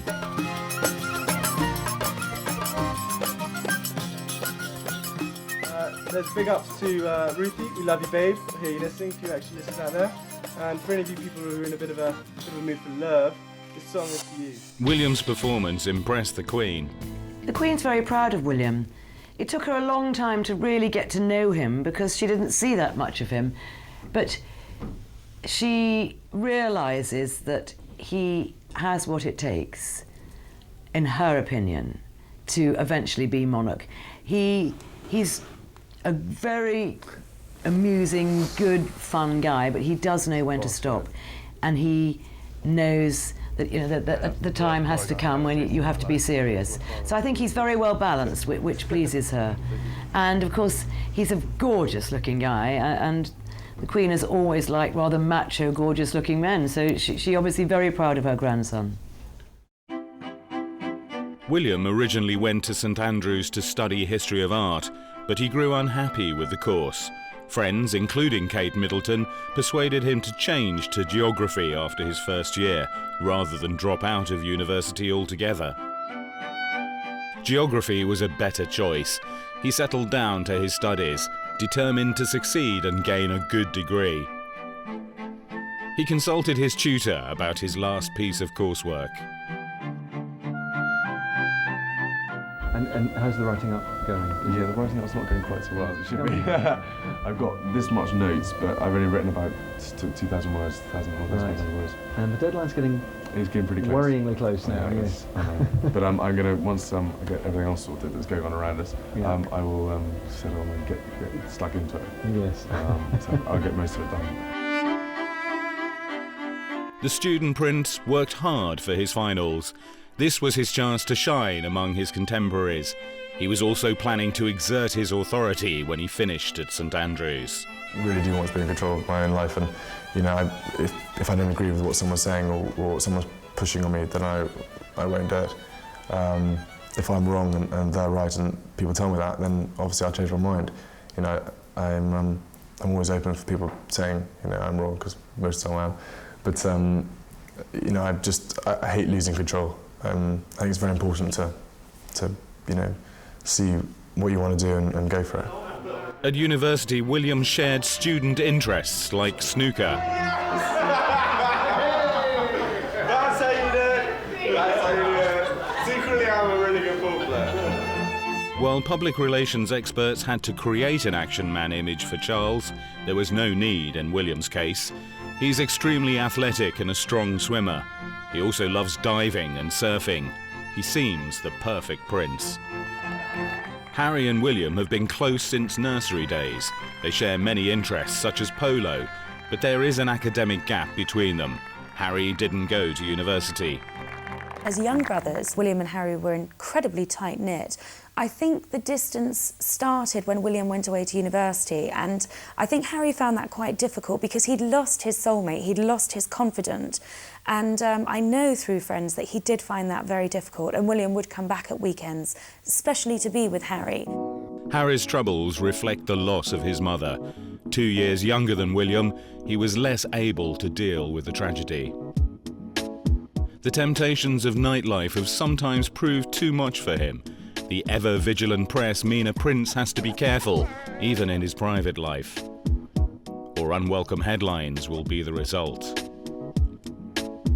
Harry gained a reputation for hard partying and hard drinking. Sometimes he lost control and lashed out at photographers. Charles, too, has an uneven temper. He can hardly blame Harry for inheriting it, but his tantrums, swearing and poor team spirit can be embarrassing. And watching it must be nerve-wracking for a concerned father. Hot-headed Harry is not easy to calm, and Charles often doesn't know what to say for the best. His hesitancy has sometimes failed to curb Harry's unruliness. Being second-born can mean second best in the royal pecking order, but Harry has a competitive streak and likes to come first. Harry has sort of been the one to step into the media spotlight more than William. I mean, he's the one who became associated with girls at a younger age. He was the wild child. He was the one who we saw drinking out of beer bottles, smoking cigarettes at polo matches, and suddenly the focus shifted onto him. William, very much like his mother, downcast eyes, didn't want to get drawn in, preferred to blend into the background. Very hard for a young man who's 6'4", but he's done it pretty well. Harry doesn't seem to mind so much. He doesn't seem to care. He just sort of takes it and deals with it. William has had the advantage of the palace publicity machine to groom his image. But is he really more like Harry? I think it's very easy to label William a good boy and very easy to label Harry a bad boy. I absolutely don't think that's the case. I've heard so many stories about William that truly reflect that he is a party animal, he's incredibly gregarious, he's very vivacious. I just think he's more careful than Harry, to be perfectly honest. The three princes have a special bond. After Diana's death, it was important to present a public image of family unity. But as William once revealed, there can be tensions between them. We get along, really well, Harry and I and my father. We're a very close family. There are disagreements, obviously, as all families do, and when they are, they're big disagreements. But when there's happy times, we have, really good time. It's just, it's difficult getting all three of us in the same house at one point because obviously father's really busy. William has taken an interest in Charles's major charity, the Prince's Trust, which helps underprivileged young people to start their own businesses. He's defensive about media criticism of his father. He's had a difficult time, and you know, it's just sad. I said this last time, I'm sure I'll use the same words, but I just wish, you know, more of his charitable work was concentrated on, because he does do a hell of a lot of work, and the Prince's Trust is just an amazing, you know, organisation. And you know, I really hold him in great admiration about the amount of time he gives up to do work here and there. In June 2005, William graduated with honours from St Andrews University. He had earned his degree without special favours. His girlfriend, Kate Middleton, graduated on the same day. William had tried to shield her from publicity and was annoyed when their secret romance was revealed in the press the previous year. However, Kate has won favour with the public and the palace. The palace see Kate as a perfect suitor in every respect. She comes with very little baggage. She has all the prerequisites of a princess. She's discreet. She's loyal. She's been a good friend to William. She's been sensible. She encouraged him to stay on at university when his instinct told him that it wasn't for him and he ought to give up. And I think this is exemplified in the fact that she is brought out at very public royal engagements. And that wouldn't have happened with Kate if she wasn't absolutely right, absolutely perfect, and have all of those attributes, which she very clearly does. And this is very much a young woman who is a princess in waiting. After his graduation ceremony, William must have realised that without Kate's good influence, he would have missed this great milestone. Sadly, Diana didn't live to see either her son's happiness with Kate or the fulfilment of Charles's relationship with Camilla. I think Diana would be very happy to see William with such a nice girl, and I think Diana would be very happy that Charles ended up with Camilla rather than someone else, because it was Camilla that caused all the trouble in their marriage. And I really, really think that at the end of her life, Diana was not worried by Camilla anymore. And she thought, as I've gone through all this heartache and pain, at least he's ended up with her. It would have been awful to go through all that heartache and pain and him ended up with someone else. In February 2005, the marriage that had once seemed impossible was announced. Just prior to Charles's wedding, the three princes, who share a passion for skiing, made a trip to Klosters in Switzerland. They agreed to an arranged photo call in exchange for privacy on the slopes. It became clear that William is protective of his father. Can I ask you how you are feeling, how in particular Princes William and Harry are feeling at the prospect of the marriage? Very happy. William, I can't bear that anymore. He's so brilliant. Yes, very much so, definitely. As long as I don't lose the rings, I'm all right. But Charles's words had been picked up by the ranks of pressmen, to the discomfort of his sons. I think the boys are embarrassed about their father's behaviour in the way sons are often embarrassed by their own fathers outside the royal family. In the way, I dare say, that Prince Charles was embarrassed as a young man by the Duke of Edinburgh's outspoken remarks from time to time. Having said that, I think they share some of his prejudices. They don't particularly like the intrusion that comes with being a member of the royal family. William in particular still finds it hard to deal with. He's been enormously protective of his girlfriend in a way we've never seen before. And it's understandable if at times the royals sort of lose it when they see someone they don't particularly like in front of them, asking questions they don't particularly want to answer. On April the 9th, 2005, Charles married Camilla in a civil ceremony at Windsor's Register Office in the presence of William and Harry. He did need someone to share the burden that's been thrust on him. You know, he's only Prince of Wales by an accident of birth. And anybody who spends any length of time with the royal family knows that this is not a job a sensible person would relish. You don't look forward to it. You know, it's a life sentence and you can never retire.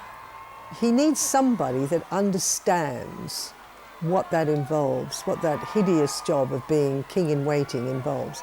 And I think he would have found somebody. He needs a mate.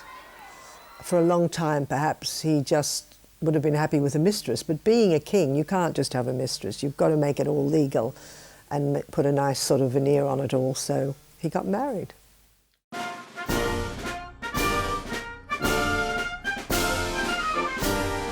Military training was considered as necessary for William and Harry as it had been for Charles.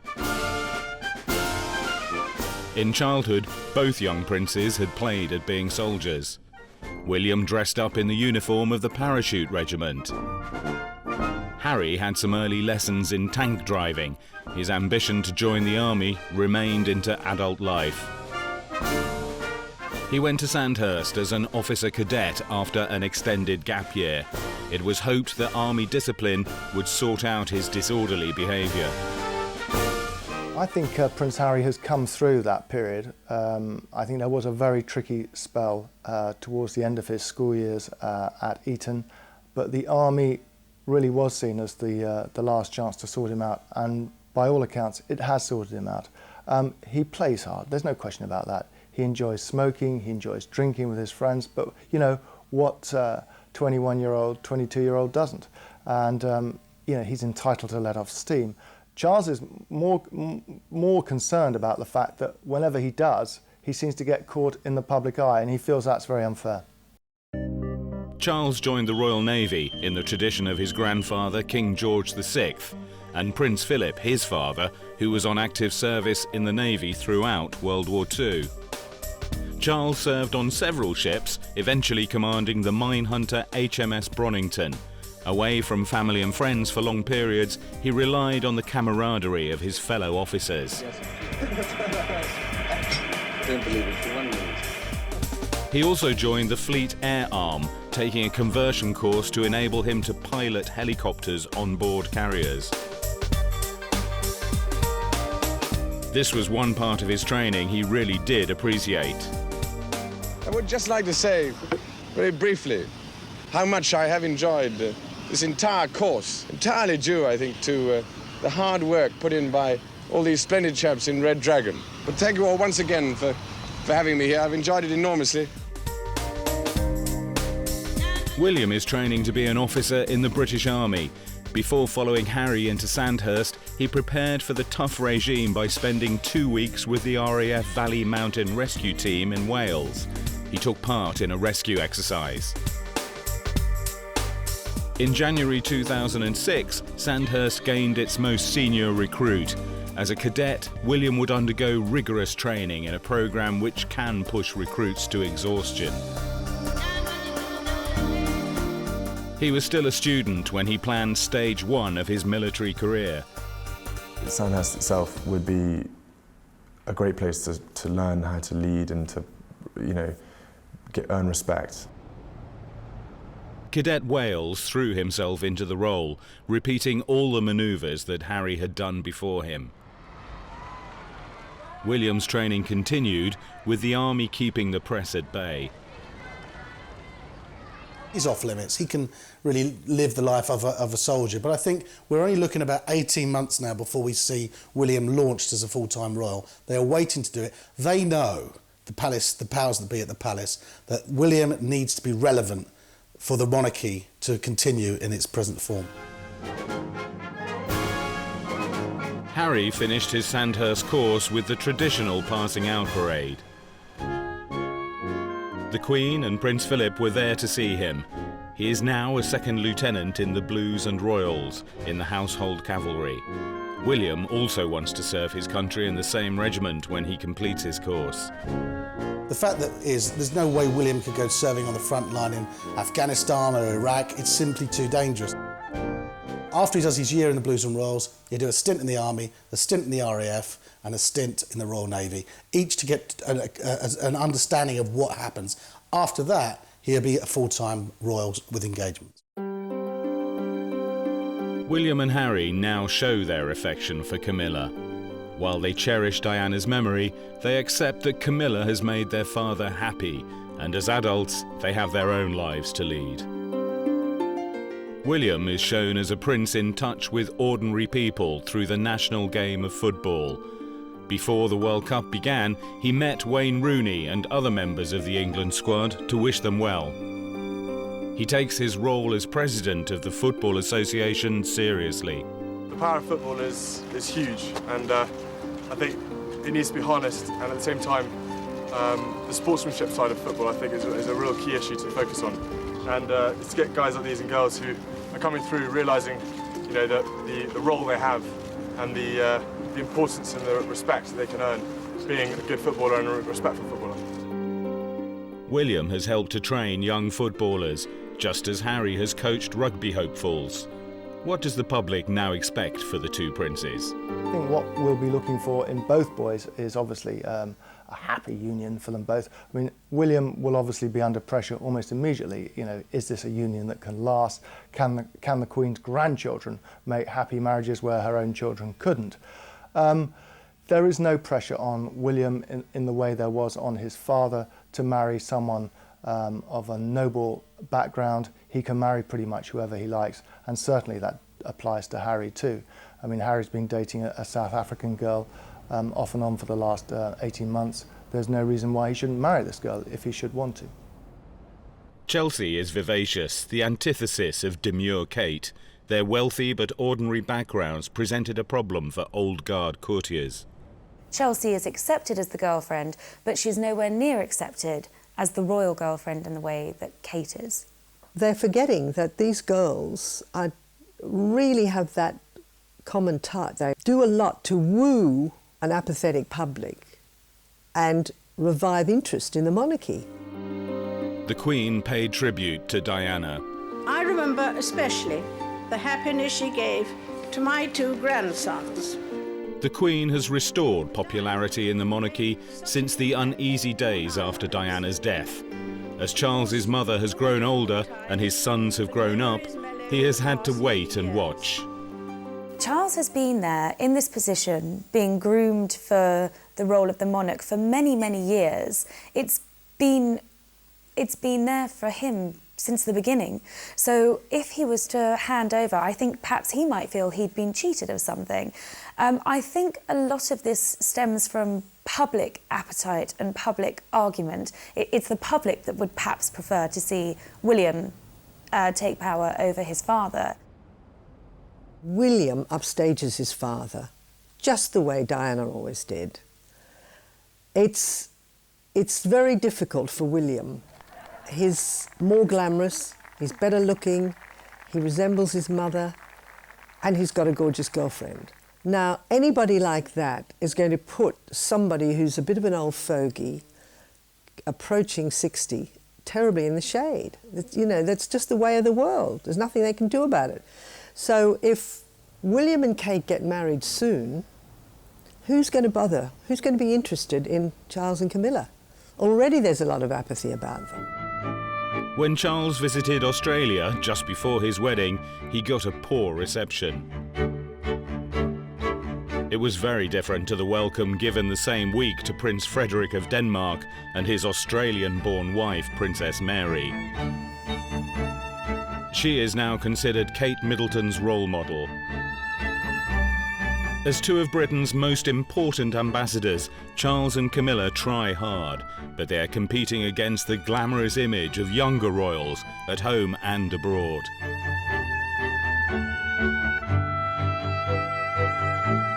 In May 2006, William attended the wedding of Camilla's daughter, Laura, to former Calvin Klein model Harry Lopez.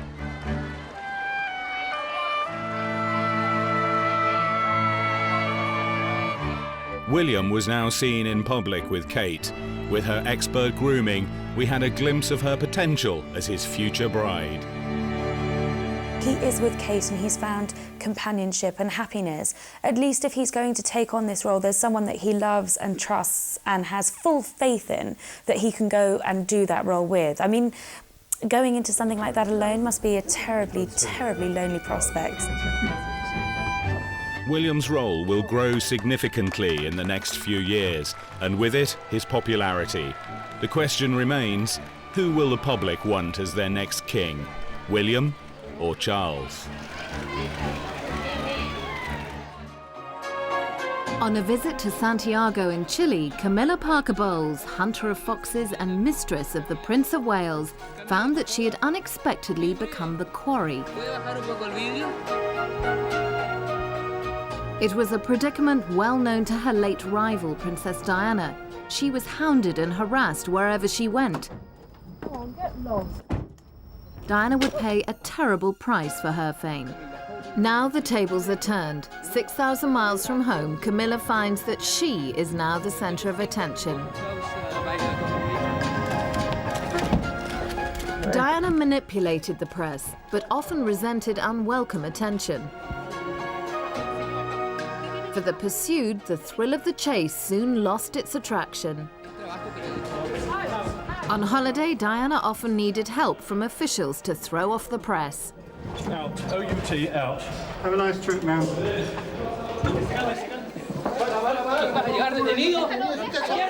A few years later, Camilla too needed VIP protection. Camilla secretly visited her old friend Lucia Santa Cruz. Lucia introduced her to Prince Charles in the early 70s and thus began a tantalizing saga of love and betrayal. Highgrove, country home of the Prince of Wales. In July 1997, it was the setting for a lavish 50th birthday party for Camilla. Such an honour exposed her to a new level of public scrutiny.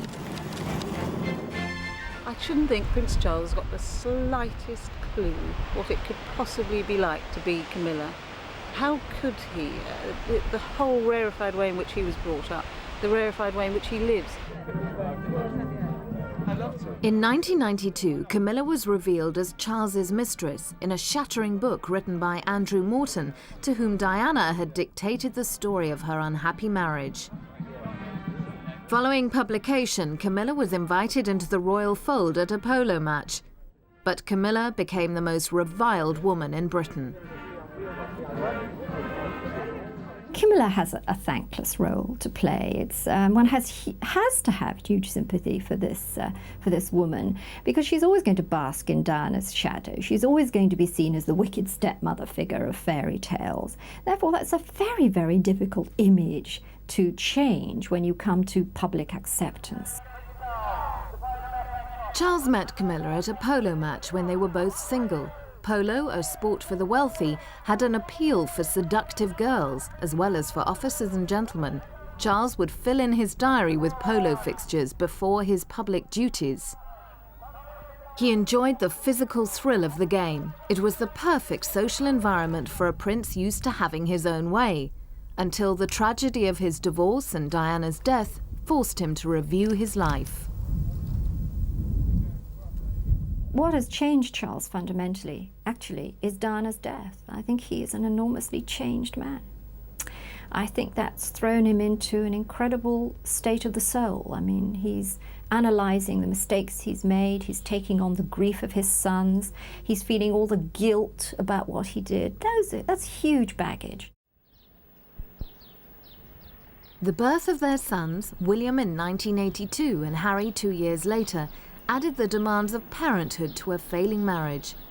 Shortly after this Mallorcan holiday with the Spanish royal family in 1986, Charles went off alone to Balmoral and to his mistress Camilla.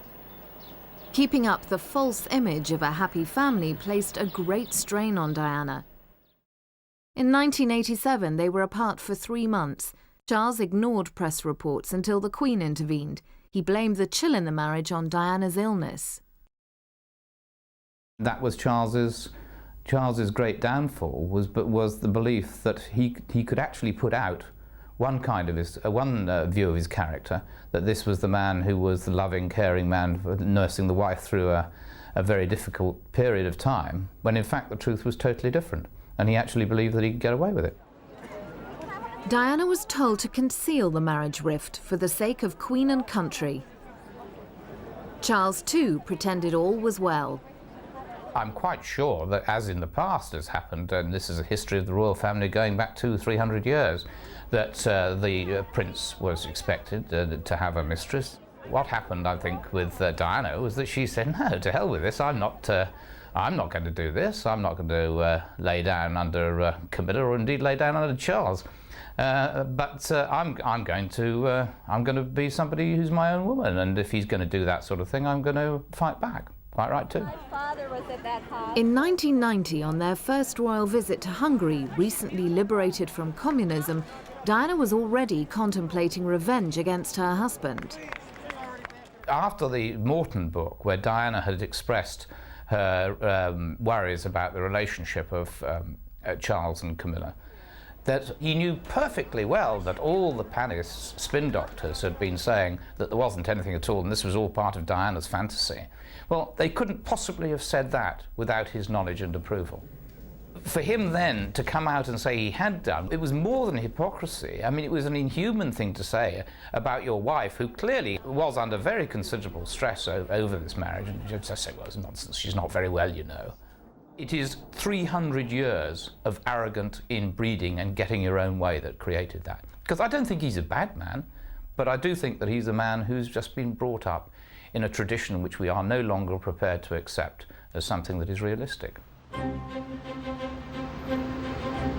Charles believed he was the heir not just to the House of Windsor, but to 1,000 years of monarchy. His position and royal upbringing set him apart. Waiting for the throne isolated him further. His destiny was dictated by a family tradition begun by Queen Victoria and continued by her grandson George V. What happened, though, in the beginning of the 20th century with George V and Queen Mary was that there was a decision, I think quite deliberately taken by George V, that the monarchy should adapt itself to democracy. What we're going to do, we're going to symbolise the one thing that all our people have in common. Now, the thing that everybody had in common until the 1960s was family. You all belonged to a family, you were a product of a family, you were all going to get married. Very few people didn't get married and so on. And the House of Windsor did this, and it did it extraordinarily successfully. George V and Queen Mary, and later on George VI and Queen Elizabeth, now the Queen Mother, very, very successfully embodied typical middle-class bourgeois family values. It was a bourgeois monarchy. But some of the children rebelled, notably the eldest son, Edward, the Prince of Wales. He defied his parents' family values with a string of married mistresses. There was Thelma Furness, and Frida Dudley Ward, and Wallis Simpson, for whom he gave up the throne. Now, there are always exceptions.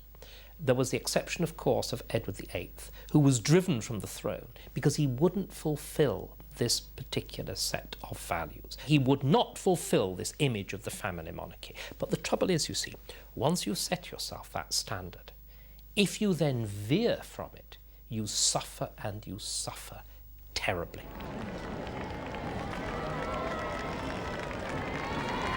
Behind a facade of pomp and pageantry, the royal family tried to conceal its internal divisions and the behaviour of its more wayward members. They might have decided from the 1960s, well, why don't we admit that the family is no longer as powerful a symbol as it used to be? You know, that divorce rates are increasing, there are more broken homes, there are more illegitimate children. Let's sort of shift the image a little bit, and they didn't. What they did instead, they constantly hyped it. They hyped it within the royal family. They hyped it supremely, of course, with the marriage of Charles and Diana. Their marriage was sold as a fairy tale. Was perceived to have said, we are morally virtuous. And then its conduct was discovered not to be morally virtuous. And that charge of hypocrisy was thrown at it, and it has stuck, and they will find it very difficult to get rid of it. Camilla was also following a family tradition of a special type of royal service. Her great-grandmother Alice Keppel had been King Edward's mistress. She was a very vivacious, very attractive, very charming woman, very sensuous kind of woman. There was Italian blood in her family. And so in a way she caught his eye, and he never really looked back. He was very taken with her. She was the perfect king's mistress. King Edward VII was a very restless, very difficult man. She knew exactly how to handle him. So she was, as I say, the perfect mistress for a king, for a man like him. Edward VII, you know, the man with so many mistresses, that there were allegedly sort of rules as to how the mistress should behave, and one of them sort of explained how a mistress was supposed to behave, that you curtsied first, called him sir, and then jumped into bed. You know, there was actually a sort of court etiquette for the mistress. In those days, there was no scandal about that kind of thing. The general public didn't know about it at all. If photographs of them appeared in British newspapers, then her face would be airbrushed out. You would see her hat, you would see her dress, but you wouldn't actually see who it was. So in that way, the newspapers were very discreet about it. Alice Keppel played the perfect wife, but rumours surrounded the birth of her second child. There were two daughters. There was Violet and there was Sonia. And as the second daughter, Sonia, was born after Alice Keppel had met the then Prince of Wales, it's quite likely that he was her father. No one can know this kind of thing for sure, but I think it is more than likely that the future King Edward VII was Sonia Keppel's father. If true, then Sonia passed on royal blood to her granddaughter Camilla. Born in 1947, the year Alice Keppel died, Camilla was the first child of Sonia's daughter Rosalind and Major Bruce Shand. Unlike Charles, Camilla had a happy childhood with her parents, sister and brother. They lived the charmed life of the country set in their comfortable former rectory, the Lanes, near Lewes in Sussex. Camilla enjoyed ponies, parties and fun in the swimming pool. After attending a local preparatory school, Camilla completed her education at the elite Queensgate School in Kensington. Like many of her classmates, Camilla became a debutante in search of a wealthy and important husband. Her eventual marriage to a courtier would bring her close to the royal circle and especially close to Prince Charles. The Prince of Wales was then a young bachelor searching for a bride. He could not confide in his parents and needed an older and wiser figure to be his soulmate. His great-uncle Lord Mountbatten filled that role. In 1977, Royal Jubilee year, the Queen and Prince Philip were occupied with royal duties.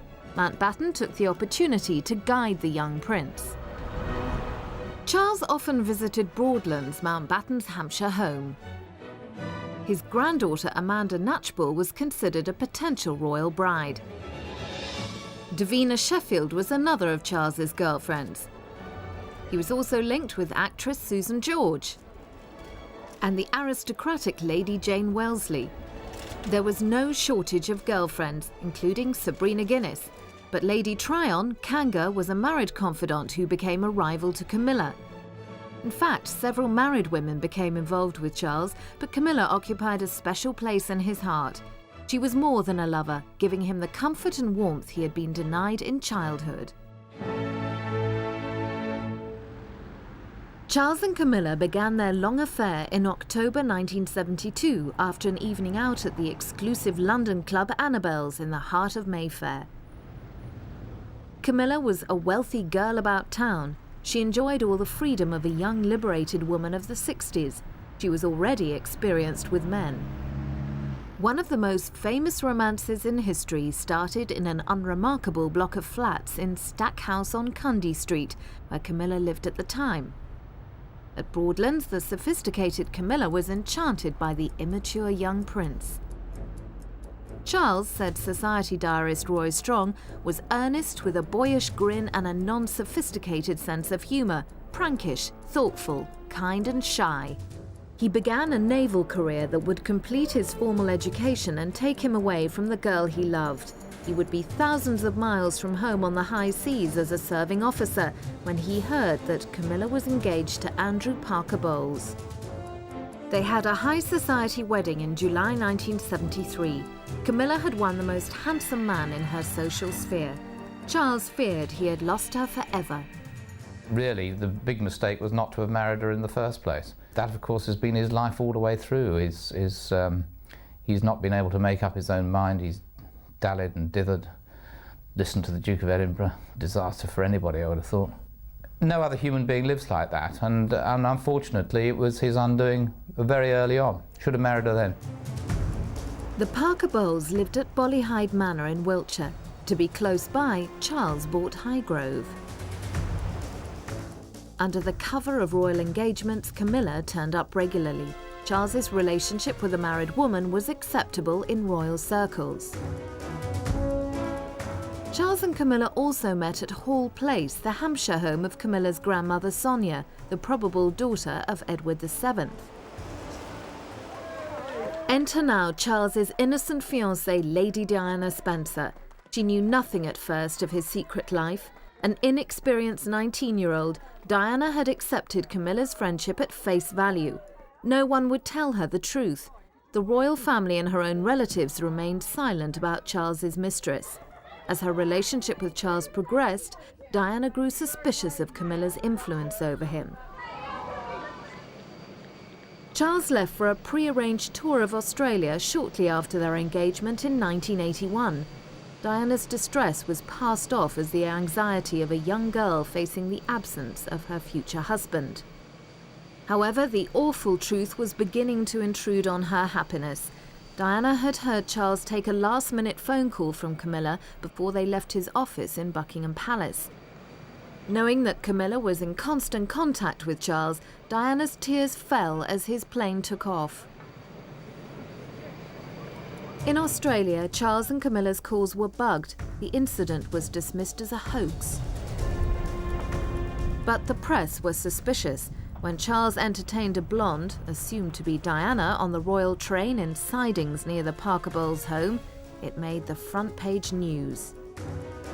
There were official denials over Diana's presence. She knew it wasn't her and must have suspected the woman was Camilla. Diana's love for Charles blinded her to reality. And in July 1981, Charles and Diana were married at the wedding of the century. Diana was the most beautiful bride you could ever imagine, said a commentator. But Diana knew Charles's secret. Few noticed the mounted escort, Camilla's husband, Andrew Parker Bowles, head of the Royal Household Cavalry. An officer and a gentleman, his discretion was assured. After 2 nights at Broadlands, Charles's former love nest, the newlyweds honeymooned on Britannia. Charles took with him souvenirs of Camilla. The time of the honeymoon was both a romantic time, but it was also a time of extreme bitterness and painful memories. There was one occasion on the Royal Yacht Britannia where she opened Charles's diaries and 2 pictures of Camilla fluttered to the floor. Diana later informed Morton, her biographer, that she had suffered dreadfully from bulimia on her honeymoon cruise. She blamed Charles's infatuation with his mistress. Diana's obsession with Camilla grew to the point of psychological illness. At Balmoral later that summer, Diana hid her mental state from the cameras. She knew her husband could not give her the love she craved, and that he would always hunger for the woman he could not have. Prince Charles has a really very interesting chart, because everything you look at in regard to women and relationships says, I want what I can't have. I have this romantic dream, and that I want what's just out of reach. Again, he shares that with a lot of men. He's not very different there. So it may be that had Camilla been the wife, that he would have naturally looked for something that would give him just that extra sense of, if only I could have this person, then my life would be perfect. What is fascinating is that Camilla's sun and her moon, the 2 very key components in an astrological chart, are in exactly the same sign as Diana. So, I mean, you have some very similar connections from chart to chart. So I often felt that had he married Camilla, Diana might have been the great love of his life. The Queen did not invite Camilla to Balmoral, her home in Scotland. It was left to Charles's grandmother, the Queen Mother, to entertain Camilla and her husband at her home at Birkhall, a convenient location close by for Charles and Camilla to meet.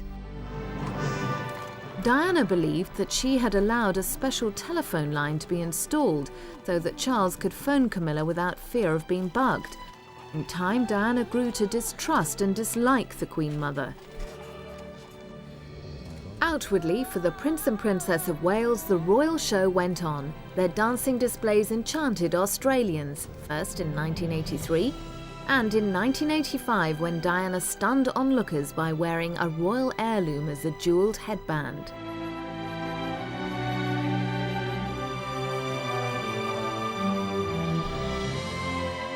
And again in 1988. Later, Charles returned home to Camilla and the more traditional role of a prince with a mistress. I think Charles's problem is that he appeared early on to be a very new age, modern man in touch with the values of his own generation. As he's grown older, it's become clearer that he's actually a very traditional royal. And in this department, he's a very traditional royal in that he famously said to Diana, "Do you expect me to be the first Prince of Wales in history not to have a mistress?" when she started kicking up a fuss about Camilla. Diana turned out to be not the brainless bimbo that he thought he'd married, but a thoroughly modern woman who stamped her foot publicly and became a potent icon for feminists suddenly, but also a rather traditional woman in that she wanted a strong family unit with strong family values. He was betraying both those things. And I think as the first Prince of Wales to grow up in the mass media age, the intrusive age, he's not just out of touch with his own times, he always has been, but he's trying to live an impossible contradiction in an age when you just can't get away with that. So I don't think the deception would be any easier now in an age when people openly live with people who are not their wives. Only one of those people wants to be head of the Church of England, that's Prince Charles, and he has to live by those rules. Before Prince Andrew's wedding to Sarah Ferguson in 1986, Charles dismissed Diana's bodyguard for falling in love with his wife. Yet he and Camilla were having a full-blown affair.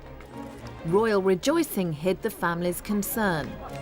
Charles and Diana hardly spoke during the entire wedding celebrations and came out of Buckingham Palace separately to wave off the Yorks. Holding page boy William, Diana knew that Charles was lost to her. Behind the joy for her friend Fergie, now a royal bride, Diana was already consulting astrologer Penny Thornton as she feared for her own future. She suspected Charles met Camilla in France, Spain, Turkey, Switzerland, and in Italy. Florence was where Diana believed Charles and Camilla revisited royal history at her great-grandmother Alice Keppel's secret villa, a gift from King Edward VII. Camilla took art lessons to share Charles's passion for painting. She encouraged him. He took pride in his results. It was an ideal partnership. Maybe if Charles and Camilla were to go on, not being able to live openly together, but seeing each other most of the time and having periods of absence from each other, they would be able to sustain this very satisfactorily for them both. They would always have this rather romantic, passionate edge to the relationship. At a birthday party for Camilla's sister held at Ormley Lodge, home of Lady Annabel Goldsmith, Diana confronted her rival. He expected to go on his own. Diana insisted on coming, and they went in the car together, and she remembers him as being very uncomfortable. And so she confronted Camilla. She asked her about the relationship. Camilla was evasive, and from that moment onwards, all Charles's friends and what she called dismissively the Highgrove set continued to perpetuate this lie that Charles and Camilla were just friends. In June 1990, the dangers of polo were evident when the prince, an enthusiastic player, fell heavily, sustaining a badly broken arm that needed surgery. There you go. Diana continued the charade of the caring wife, visiting her husband in hospital and taking him home to recuperate at Highgrove.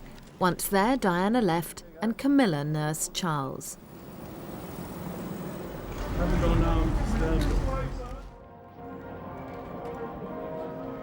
The broken bone refused to heal and caused Charles such pain that another operation was necessary.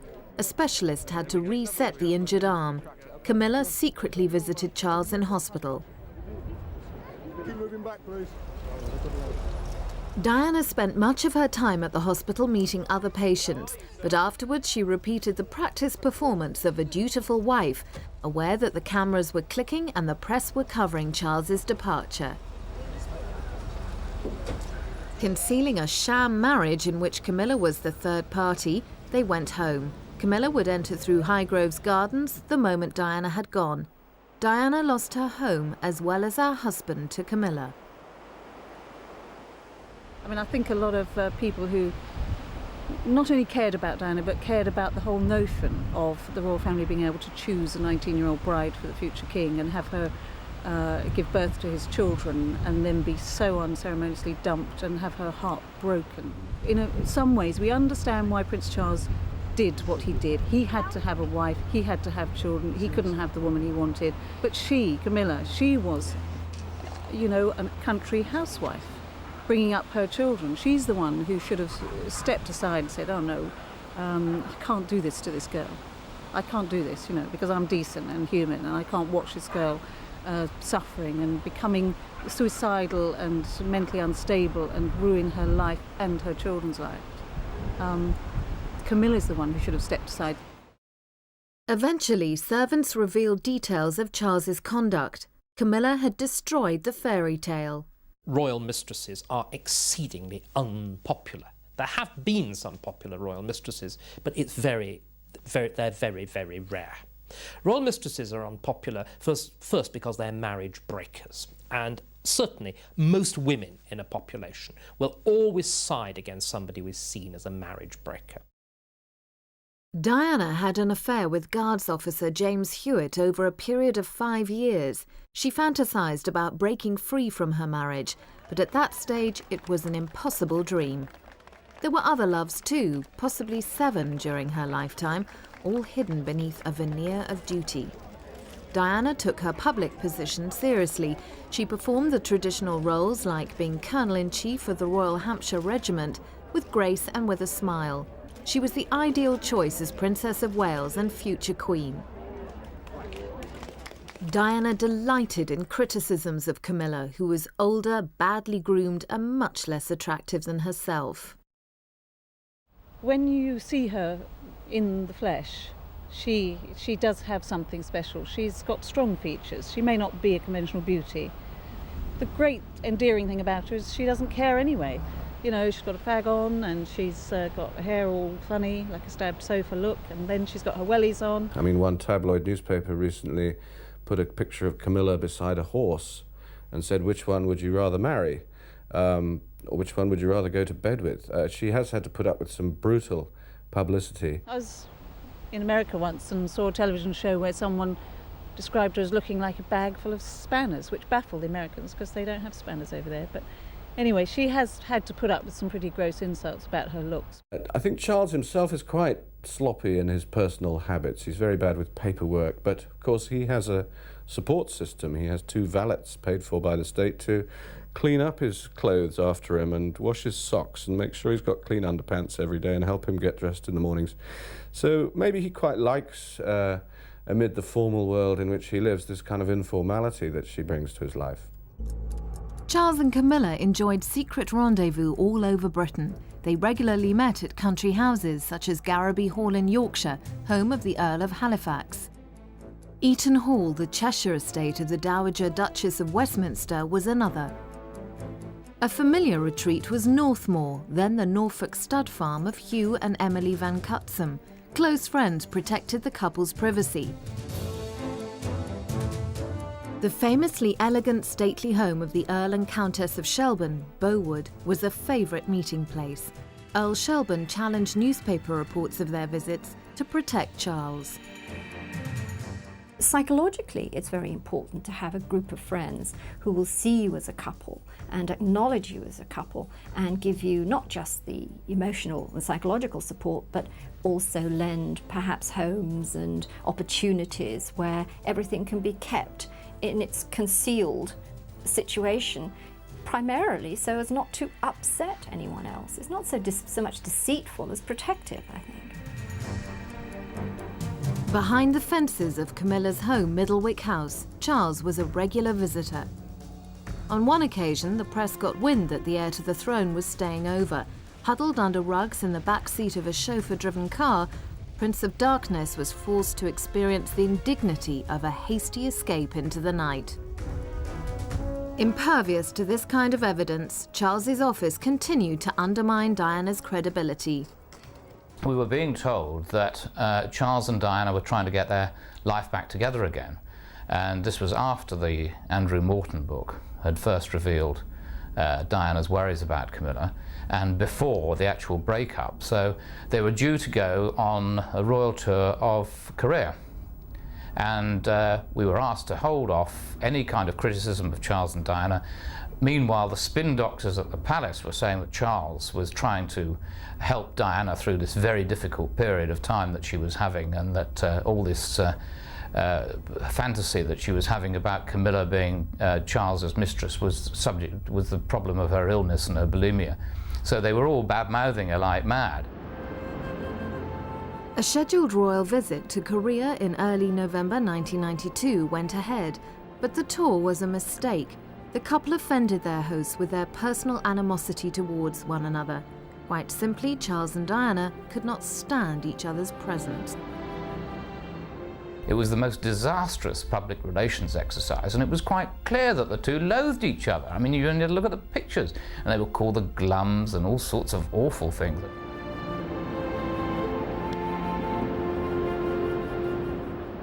The poisonous atmosphere between the couple meant that they were never allowed to represent Britain abroad again. The rift between them was now beyond repair and disguise. We decided that the time was to come out and say that this is actually the truth of this relationship, that all the bad-mouthing of Diana and the alleged fantasy of Camilla, she was in fact true, was in fact true, and that she was right, and that the palace were putting out the most terrible smokescreen. No doubt they didn't believe it, but that Charles in fact had been doing all the things that Diana said. The Mirror newspaper exposed the story of a taped telephone call between Charles and Camilla made in 1989. Jag tycker ett feeling of well on. What a feel my well on you. I can't bear a Sunday night without you. Oh, God. It's like that program Start the Week. I can't start the week without you. It pretty quickly became clear that this was indeed Charles and Camilla. It was what the person who brought it to us said it was. I thought that it was actually a very good imitation of a caricature of the Prince of Wales, which indeed it was, because he was caricaturing himself. The couple talked in intimate language and made private jokes that showed Charles had a schoolboy mentality. I think you're going to come back as a pair of knickers. God forbid a Tampax.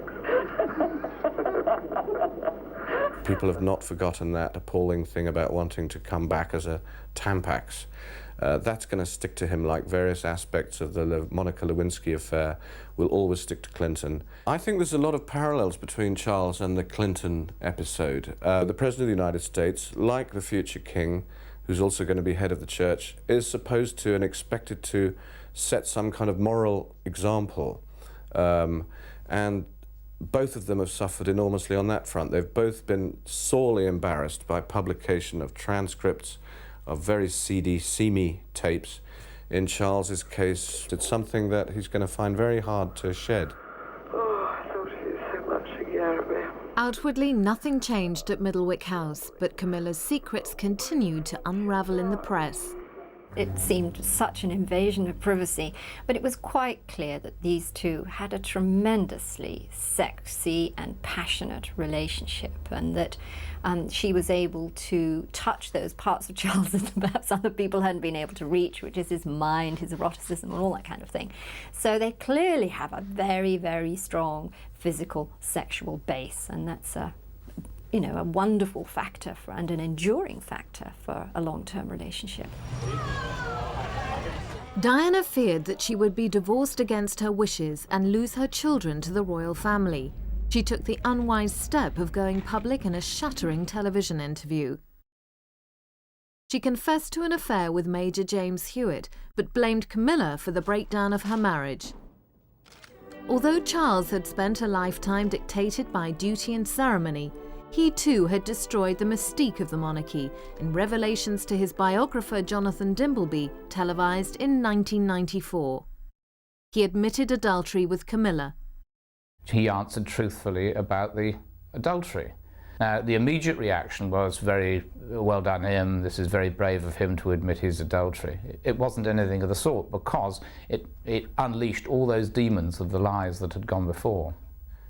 In retrospect, Charles's confession of adultery on the Dimbleby programme in 1994 was the biggest mistake he's ever made.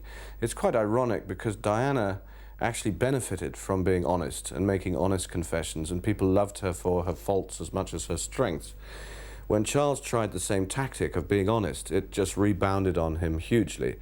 And of course, he didn't think at all about what impact this would have on his own children, let alone the Parker Bowles children.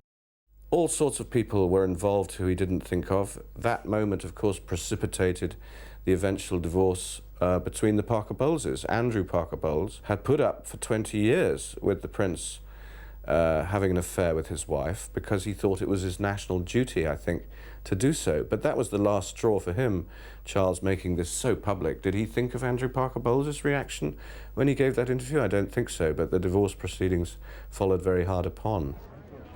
Although a Catholic, Andrew Parker Bowles remarried soon after his divorce came through.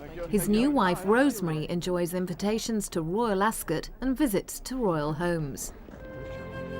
Now divorced Camilla, with the help of Charles's good friend Lord Halifax, bought a new country home, Raymill House, 10 miles from Highgrove.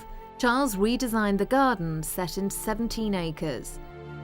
Camilla fell in love with the Wiltshire mansion's ornate rooms, its antique furniture and the king-size canopied bed.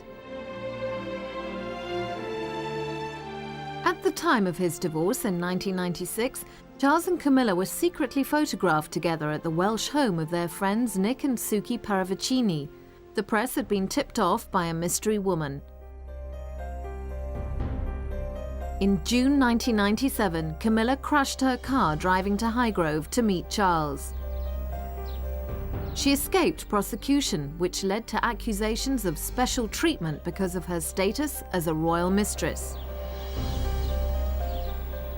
I know that Prince Charles has advised her, which is the same as instructing her, not to read about herself in the newspapers, because if you read about yourself, you're going to get hurt. And that seems typical of their relationship, actually. This is the way we do it, so don't do this, and then you won't have to read that. And I'm sure that she respects that, because she respects most of the things he says. When Camilla asked the newly engaged Diana if she intended to hunt, the princess suspected that Charles and Camilla secretly met through the hunting fraternity. Camilla is at her best on horseback, showing the humorous side of her personality that Charles loves.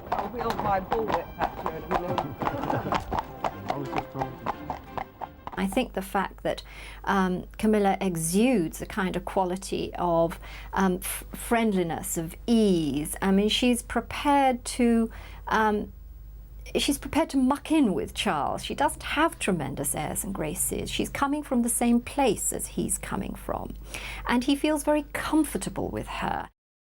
Through the National Osteoporosis Society, Camilla has found a suitable cause to launch her charitable work. It's apparent that Camilla, in her own walk of life, is tremendously popular. She does a lot of fundraising, the charities she works with. She's very outgoing and people adore her, so she's very fitted to the role. She could easily carry off an ambassadoress type role equally as well as Diana. Not everyone would agree. Diana's ability to empathise with suffering wherever she found it was unique and cannot and should not be imitated. Strangely, Diana seemed to have some sympathy for Camilla once her marriage was over and she was a free woman. I had lunch with Diana, just the two of us, about 9 months before she died, when she was in more mellow mood about the whole issue of Charles and Camilla. She'd relaxed since the divorce settlement. She wasn't quite as spiky in what she said about Charles. And she wasn't quite as spiky as what she said about Camilla, the famous third person in their marriage.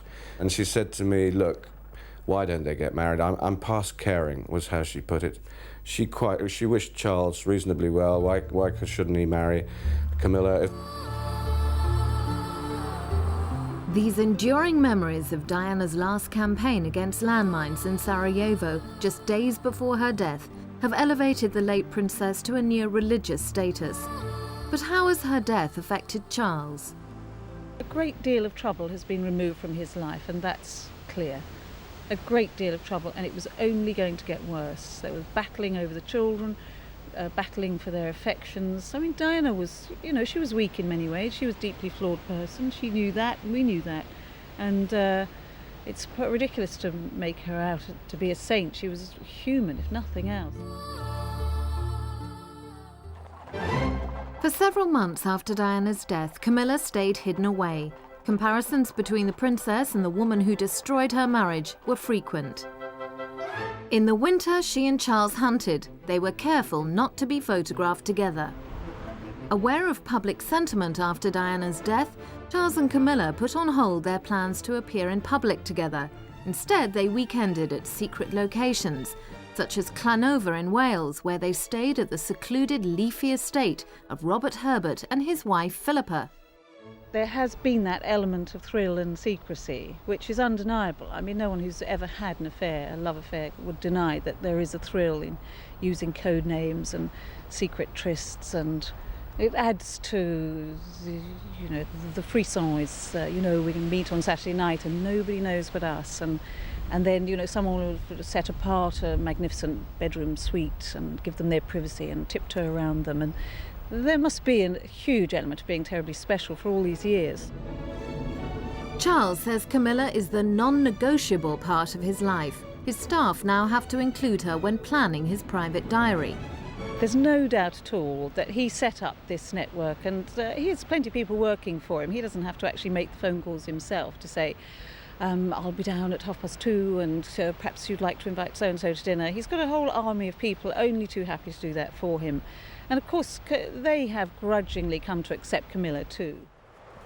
At Beauwood House, she is welcomed by Earl and Countess Shelburne, but some aristocrats put loyalty to the Queen first and avoid Camilla. Camilla isn't really necessarily the top layer of aristocracy, so it's probably quite tough for her trying to fit in here. I mean, you'll have Prince Charles, who is, of course, the most VIP of them all. Then you'll have this whole layer of squirearchy, which is what he's enjoying their hospitality when he's down here. Where does Camilla fit into that? She's neither one nor the other. She's great on horseback, but around the dinner table, don't know, she hasn't got quite the same breeding. Since his arm injury, Charles plays less polo, but when he does, everything has to be right for him in recognition of his special status as the Prince of Wales. Everything has to bend for Charles, and that includes Camilla's wishes and Camilla's life. And there's no doubt that this isn't speculation, I know this, she defers to him. If he's in the room, she will address him as Sir, the same as everyone else. And I don't know about what they get up to in private, although we've had a glimpse of that through the Camilla Gate tape. But I mean, it's clear that he is the Lord and Master. He is the ultimate chauvinist, and she allows him to be that. Charles knows that the key to the public approval of Camilla as his partner is the acceptance of her by William and Harry. But he is cautious. Charles kept his sons away from Camilla while Diana was alive for fairly obvious reasons. I think the late princess would have taken a very dim view of her boys cozying up to the woman she regarded as the woman who'd broken up her marriage. It's very difficult, I think, from their point of view. They want their father to be happy, and clearly this is the woman who makes their father happy. At the same time, they must be aware this is also the woman that ruined their mother's life, in her view, and that's going to be very difficult for them to forget. When Camilla held a party for Charles at Highgrove, William was invited, and so was Harry. But I think of the two boys, it's probably Harry who feels most unable to meet this woman who he felt made his mother terribly, terribly unhappy. I think William, even though William would appear to be a chip off the old block in the sense of his mother, they had very, very similar characteristics. I think he's of an age where he feels that life changes, life must go on, and that tolerance and acceptance are part of that. I mean, I think he has a more mature attitude. One of Charles's best-loved sanctuaries is the Glanask estate in Wales, home of Siân Leg-Burke, lady-in-waiting to Princess Anne. He often visits with William and Harry, but Camilla is currently not accepted at Glanask and stays nearby with the Herberts at Llanover. This has always been his safest haven of all. He loves Charlotte Burke and her husband William, and they love having him around, and it's comfortable, it's farmy, it's all the things he loves. There's a river running through it, there's horses, there's shooting, there's everything that he and Harry and little William love. The Legge-Burke's daughter, Tiggy, is a valued companion to William and Harry. Diana, however, was very jealous of their obvious attachment to her.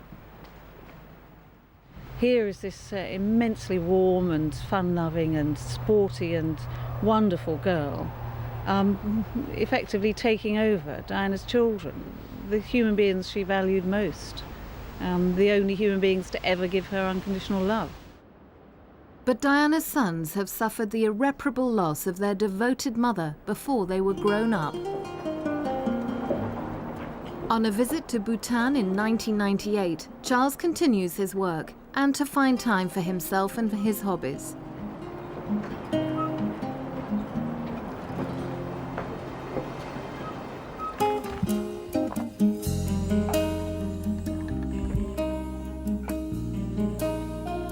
He hopes that one day the public will accept Camilla as his partner. She is very, very important in Charles's life. She is the sustaining factor, helping him to deal with his grief over Diana, to help the boys. She is the one strong, stable, emotional factor in his life. And that over a period of time, by a sort of quietness, by a kind of being there, sort of having her thrust in front of everybody's noses, she will gain the respect. Time is a great healer. Time is enormously important in this. There's no need to rush it. In the eyes of the Church, Camilla is still married. Remarriage to Prince Charles would raise religious and constitutional issues. Could she ever become queen? I think it's interesting that when people say Charles should have married Camilla in the first place 30 years ago, when he dithered and didn't marry her and she married Andrew Parker Bowles, we've got to remember that probably she was unsuitable then. She was not really a candidate for bride. A, she had a bit of a past. B, she wasn't really blue-blooded enough. So he could never really have married Camilla in the first place. Now he could. There's no need. He's got his heirs, which would have been the problem then. It doesn't have to marry a blue-blooded divorcee. For 30 years, she's shown that she is the main woman in his life. He's called her non-negotiable part of his life on whatever basis, married or not. So I think we'll see them moving towards marriage. While the press produce fantasy photos of King Charles and Queen Camilla, the couple takes advice from government ministers about their future. Charles is reluctant to push the situation, fearing a crisis. But I think that he's wrong, myself, to think that public opinion will continue, as Diana's death recedes into the background, to tolerate a future king really living in sin with somebody else's ex-wife, which is the situation at the moment. I think he wants to continue that way. I think she would want to get married more than him. But I don't think he can maintain that status quo. Camilla, I think, is now permanently the mistress. She is now permanently behind the scenes. She will never become queen. She will never have a coronation. There will be always a ghost Queen Diana. By a deep paradox, Diana's death put her back into the royal family. And in a funny kind of way, she's queen from beyond the grave. Some suspect that Camilla asked her friend Lucia Santa Cruz to help her have her marriage to a Roman Catholic annulled so that she would no longer have the stigma of divorce over her head. But even then, would Charles marry her? I think it's because she's been so uncomplaining over the years that she's still there, she's still trucking on, you know. That's, people think, oh, this is the most enduring love affair. And, I mean, it's availability, isn't it? I mean, sadly. She's there, it's all on a plate for him. Of course, she amuses him and entertains him, and they share great, great loves like horse riding and hunting and gardens and so on. But essentially, she's there. Being accepted as the royal mistress in Charles's life may be as much as she can realistically hope for. Just as Diana's death was the ultimate tragedy, becoming Queen Camilla may be the ultimate fantasy.